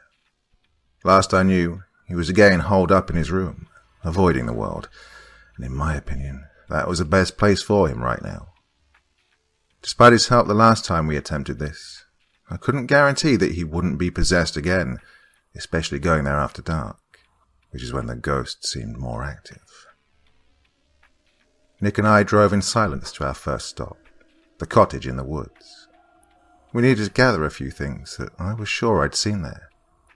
Due to my leg, I ended up sitting in the running car while Nick ran inside to grab the specific items. It was unnerving, sitting there in the night, knowing that they could be lurking anywhere. I felt like a sitting duck. Shortly after Nick left me, I reached over and managed to turn off the headlights. I thought that maybe they could alert the witches that we were there somehow, and it would be a little safer without them. Next, we headed to the gravesite. When we'd gone there before, we'd chosen to bring 2 bottles of store-bought spring water with us. This time, however, Nick had prepared for this part of the ritual by finding a real spring and filling up 3-gallon jugs with the water. As we approached our destination, I went through the items he'd retrieved from Miss Johnston's cottage. There was fennel, 2 more white candles, a book of matches, some sticks of incense, and 2 amulets to be worn around each of our necks. The one I gave Nick to wear was what I now know is called a hamsa. It was a metal figure of a hand with an intricate design and an eye with a blue stone carved into the palm. The one I chose for myself was much simpler, and I felt drawn to it. It was a hollow, upside-down triangle with a purple stone placed in the center, affixed to each of the 3 sides. "Pretty," Nick said when I put mine on and positioned it over my clothes to sit against my chest. I glanced at him and wanted to answer with a smile, but found myself unable to do so. Instead, I gave him a small nod. The only part of our journey that I hadn't thought out was how exactly I was going to manage the walking portion. I'd been so concerned with finding and thinking of preventative measures in order to complete the ritual this time that my inability to use my right leg had been completely overlooked. Thankfully, I was the only one who'd forgotten. Nick tried to combat this issue by passing where we'd parked before and pushing the SUV through the brush and down a walking path. It was narrow, and the trees were frighteningly close at times, but he was able to get us much closer to the gravesite than had possibly ever been driven before. Eventually, though, we did come to a spot where it was impossible to pass in a vehicle. The most frustrating part was it was short of the gravesite by maybe 100 yards. The instant I opened the door, I felt a cool breeze. It was unnatural and felt more like the cold breath of a sleeping giant. And that giant was hungry for us. I slung my messenger bag over my chest and used the car itself to get out and stand beside it. Due to my broken arm, I could only use one crutch, which Nick pulled from the back seat and handed to me. I put it under my armpit and began the frustratingly slow hike to the iron cage. I couldn't even hold a flashlight easily, so I struggled to use the light of the headlights we'd purposefully left on this time. I guess the last time we were here, Nick had felt that the few seconds it took to get the car started was 2 seconds wasted. He let me know that he'd be sure to leave it running this time around. I didn't have the heart to tell him that it'd be more likely I would take longer to get back to the car than he would in running ahead of me and starting it up. He caught up to me within a minute, and we continued, still without speaking. I was as alert as I could be, given the heavy dose of pain relief I had in my system. A few times I felt myself begin to stumble, and Nick was right there next to me, his arms out, making sure I didn't fall down. When the cage was in sight, I paused and dug around in my bag and gave him the sheet of paper that had the incantation on it. Due to my inability to speak very well, we'd agreed that he would be the one to say it. He shifted the duffel bag full of water jugs up onto his shoulder and took the page, reading it over in his mind by the light of his flashlight. Just a few more yards, and we would begin, this time starting before we were inside. As he shone his light over our path, I caught a glimpse of the unfinished holes and small pine saplings that lie near the gate. It felt like my heart stopped for a moment as I saw the scene that we had left and remembered that such a short time ago we'd been here with our siblings, one of which was gone forever now. Are you ready? I'll start with the water here, just for good measure, if you want to start with the seeds, Nick said in a low voice. Yeah, I managed to whisper back. I stopped for a moment in order to retrieve the newly stocked supply of poppy seeds Nick had picked up. The air grew still and somehow chilled me more to the bone than the breeze had. I transferred the loose seeds from the packet into my broken hand. It was acting more like a cup than a fist, and I carefully prepared myself to move my shoulder in order to gently spill the seeds as we continued walking. I gave him a nod, and he began the incantation that I hadn't been able to finish before. We forgive you, he began. I tried to feel the words as he spoke them, tried to find something in my heart to forgive. I was too angry, though, and my heart just couldn't agree. I kept my thoughts to myself as he kept speaking. Don't harm us. Don't haunt us. They behaved badly towards you, and Thomas is the one who murdered you. Please forgive us. We forgive you. As he repeated the entire thing a second time, we arrived at the gate. The second Nick was close to it, a hand shot out from between the bars and grabbed his shirt, pulling him in close. He winced, but kept speaking the spell, all the while looking the dead witch in the eye. You returned, you fools. Another of them spoke, materializing with his words. I looked at the older, rotting man with hatred burning inside of me. Let him go, I attempted to demand. The bandage around my head and the healing jaw made it difficult to sound very strong. They laughed in unison, the remaining 5 coming into view. The once beautiful young woman, no doubt the original Monday's child, was the one grasping Nick. She gasped and dropped her hold, recoiling as if something had struck her. I saw a faint blue glow and immediately understood that she had come into contact with his amulet by the way she held her hand. After only a second, she lashed out once more, snarling like an animal. She lunged and made to grab for his head. My eyes shut tight, and I begged for her not to be able to touch him. What is this? I heard a booming voice echo around us. I opened my eyes to see the maiden on the ground, seemingly not back. A soft blue aura enveloped Nick's entire body, and he was looking down at his own glowing hands. His head turned, and he shot me a look. You will not touch us. We only wish to help you and this town, I spoke. Pain shot through my face, and tears began to well up. I didn't want to help them. It was a lie. I just wanted to be rid of them. I wanted them to burn in hell. You lie. A voice came from behind us. It was a familiar voice, an unexpected voice, a voice that would have brought me to my knees if I hadn't been propped up with a crutch. I felt my hand fall and the seeds tumbled out into a heap on the ground. No. Nick's word came as a faraway whisper. Quiet filled my ears, and my breath stopped. I slowly shifted my weight and did my best to turn around and see who had spoken. I didn't want it to be true. I wanted it to be a cruel trick from the witches. I wanted to believe it wasn't possible, that it was too soon, too insane, just something, anything but who it really was.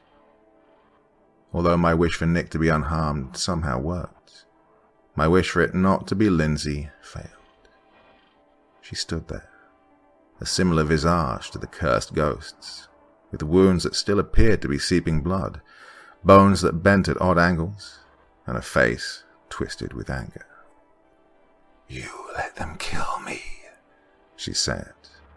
The ghastly echo of her voice matched that of the other ghosts, and it broke my heart. "No, we tried to stop them," Nick exclaimed, now turned to face her. I couldn't see the tears, but I could hear the pain and the crying in his voice. "Not you, dear brother. Her." She stretched out her arm and pointed at me. "I tried," I choked out. "You should have known what would happen. You were the one in there. You didn't complete the spell. You were the reason I died, you selfish bitch," she spat. My broken heart sank deeper, shattering more with every faint beat. "I was there too," Nick yelled at her. Now, when I think back on that moment, I can be so grateful that he stuck up for me. But then, all I felt was numb. "You tried. You were outside. She was inside with me," my dead best friend said. Her arm dropped back down to her side, and she tilted her head. "I'm so sorry," I said, between tears. Her arrival had stolen all of the anger and rage and hatred from me, replacing it with sorrow, heartache, and pain. The ghost behind us must have decided to take advantage of the situation, and us being distracted. I felt hands grab me from behind and grip me tightly. They were on my shoulders, my arms, my legs, my waist, and my head. Agony ripped through me, and I didn't see Nick dart over to me. A warmth began to spread over my body slowly as he wrapped his arms around me as best he could.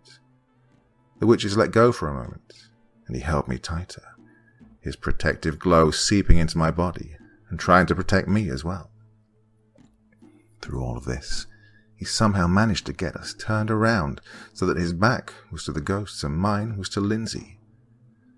I clutched the back of his shirt with my good hand and fought back the urge to bury my face in his shoulder and cry. I saw the witches spread into a semicircle and begin advancing on us. The glow that had surrounded Nick before was very soft, but as soon as he tried to add me to it, it became duller. The semicircle morphed into a full circle as they closed in on us. "Hold on tight," Nick whispered against my hair, and I pressed myself into him. I felt myself lifted off the ground, and he used all of his strength to carry me between two of the ghosts and through the iron gate. The silence had been intense before, but now it felt heavy. He set me down against the headstone. "Hurry, the candles," he said. My mind had stopped working, but luckily my body responded. I pulled the 2 candles from the bag, and he set them up on the stone, one either side of waxy spots left by our previous attempt. I struggled to strike the first match, but it flared to life finally. I lit one, and then the other. "Here, spread these on the graves quickly," I said through the blinding pain in my jaw, and handed him some more packets of poppy seeds. He snatched them from my hand and ripped them open, while moving quickly over the resting places. I'm not sure if he noticed, but I watched in horrified silence as the ghosts passed through the gate. Even without holding on to me anymore, his aura was fading back into nothing. He was going to be completely unprotected soon. I looked around helplessly as they closed in on him. I was frozen and knew that it really was my fault that Lindsay was gone. Almost as if summoned inside by my thought of her, Lindsay appeared next to her brother. "You will not touch him," she screamed at the others. The force of her voice made them stop, and they seemed as if they'd come upon a physical barrier. "I forgive you. Don't harm me. Don't haunt me. They behaved badly towards you. Please forgive them. I forgive you," Nick chanted. He repeated it over and over as he finished spreading the seeds. The ghosts seethed and gnashed their teeth at Lindsay for a moment. She calmly placed her hand on Nick's shoulder and whispered something in his ear. He ran for the entrance, and I looked on at everything as he moved out of sight into the darkness. Losing their first choice, the witches turned their attention to me. "What about her?" one of them asked. Lindsay responded, "I don't care. She was never a good friend." Deformed and demonic smiles spread across their faces, and they began advancing on me. I dropped to the ground, my butt landing hard against the dirt. I cried. I couldn't do anything but cry and say, "I'm sorry," over and over. I was a broken child, less than a typical human. I deserved to die. Before I knew it, my eyes were shut tight, and I felt their hands upon me once again. I felt their touch burn my skin like an ice-cold fire, and I felt the pain from their deaths one by one in rapid succession. It was overwhelming, and I could do nothing but cry harder as their hatred tore through me. I'm not brave. I'm no hero. I should have died that night. My life did not flash before my eyes in an instant. It was drawn out, and the memories were all those I shared with Lindsay and my father. They melted into one another, blending with the sorrow and rage and pain that was being inflicted on me from the outside. Out of the entire experience, the single thing I learned was, I'm not the hero, and this was not my story. This was the story of Lindsay, the kind and wonderful girl that I grew up with, the one that should have survived instead of me. This was the story of Nick, the caring and valiant older brother that did whatever he could to rescue others every chance he got. This was the story of a man who tortured and murdered innocent people, creating a curse on that town. That curse that wasn't fair to the generations after them. This was a story of how I should have died. But I didn't. I was rescued once more, again while I was unconscious. That was what I was good at, passing out and being a burden.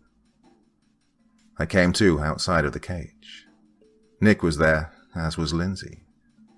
He was shoving fennel into the lock on the outside of the gates, and I saw the ghost standing at the bars, yelling and cursing us, unable to break free again and unable to even touch the bars in order to rattle them in frustration, like the inmates that they once again were. Never have I forgotten the full story as to just how I ended up on the outside. I can only assume that Nick carried me out, but I don't know how he managed to even get to me that time. The thing I know for sure is he lost his ability to speak. His tongue somehow cut out by the horrifying cursed things that were finally shut off from the world again. I wish I could say that. I tried several times to find out the truth, but I didn't. Once awake, I did the best I could to help him complete the precautions and finish planting the pine saplings. He showed me only once that his tongue had been sliced and somehow cauterized more than halfway into his mouth. I gave him some of my pain medication on the way home. I'd love to tell you a story where I truly helped and we defeated some great evil, saving the town and its future. And the truth is, I can't. I can only share what I remember, and that's what I've done. In order to save my own life from my best friend, I had to make a promise the following night to leave town and never attempt to speak to Nick again. Lindsay came to me, waking me up from a medication-induced sleep. The light from my lamp fell across her healed face as I sat up in my bed, confused and frightened. We had a love that I cannot deny, but I also can't hold back the hate. I know right now, right this moment, that you aren't the reason that I died. I can accept that, but I can't hold on to that. I can't know that you would be in contact with my brother and not feel enraged. It's uncontrollable, and seeing you with Nick makes me want to pull your insides out through a small gash in your esophagus. You need to go. She spoke calmly, her hand gently laid on mine as I felt the confliction that she felt. I couldn't blame her for wanting me dead. She wanted to keep her brother safe, and so far the only thing I'd done was help put him in harm's way. Yes, he was part of the reason that the ghosts were released in the first place, but he could have done like Luke did and hide inside his home, protected by the iron knives buried in the yard and the horseshoe on the door. Instead, I shared my plan with him and Lindsay and let them join me. After Lindsay was killed, I shared my new idea with Nick, part of me knowing that he probably wouldn't let me go alone. And so, I nodded in response. She moved her hand from mine and touched my face softly enough that I could barely even feel it. Then she spoke her final words to me. Never come back. I didn't. I packed up a small amount of my belongings and spoke with my mum the following day. It broke me to see her saddened by my decision, but in the end, she didn't fight it, and she seemed to understand, at the least, that I needed to get out of here for one reason or another. Luke stayed with her while I moved to a different state to live with my uncle. He didn't know the first thing about raising a child, let alone a broken teenager, but he did his best. I only saw my brother twice more after that. 2 years after I'd left that town and everything that had happened in it, Mum found Luke's body in the bathtub. She would admit to me he'd been struggling with depression for a long time, even before Black Week happened. Finding that out shed light on some things that he did and said, and his absence that I'd never even considered before. To this day, I struggle with thoughts of wishing he'd been a better brother and wishing I'd been a better sister and understood his pain and didn't blame him for so much. Within a month of his passing, my mother was checked into a mental hospital and remains there to this day. It's only a few hours' drive from here, and I try to visit her at least twice a month. Her brain shut down. She simply became unable to care for herself. Sometimes she seems to recognize me, and other times it's more like having an awkward lunch with a stranger in a cafe. At least she's still alive. Although I was told never to return, I did go back to the town once, and once only, for Luke's funeral. I stayed one night and saw Lindsay everywhere. I don't know for certain if it was her ghost or only my mind conjuring an image of her, or maybe even a combination of the two. Either way, I made sure to avoid Nick. He was at the funeral, but when he looked as if he would approach me, I quickly walked away and pretended not to see him or even recognize him. We'd only spoken once, via email. I planned to keep it that way. Once he'd boxed up the books from the cottage and sent them to me, I thanked him and never said another word. The last time I saw Lindsay was when I was driving out the town limits. She stood next to the goodbye sign.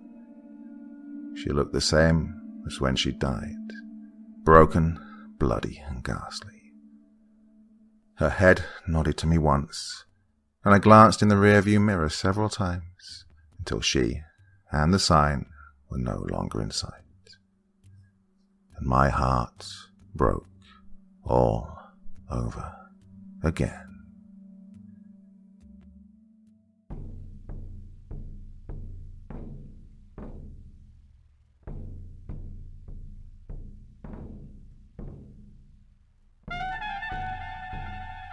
And so once again, we reach the end of tonight's podcast.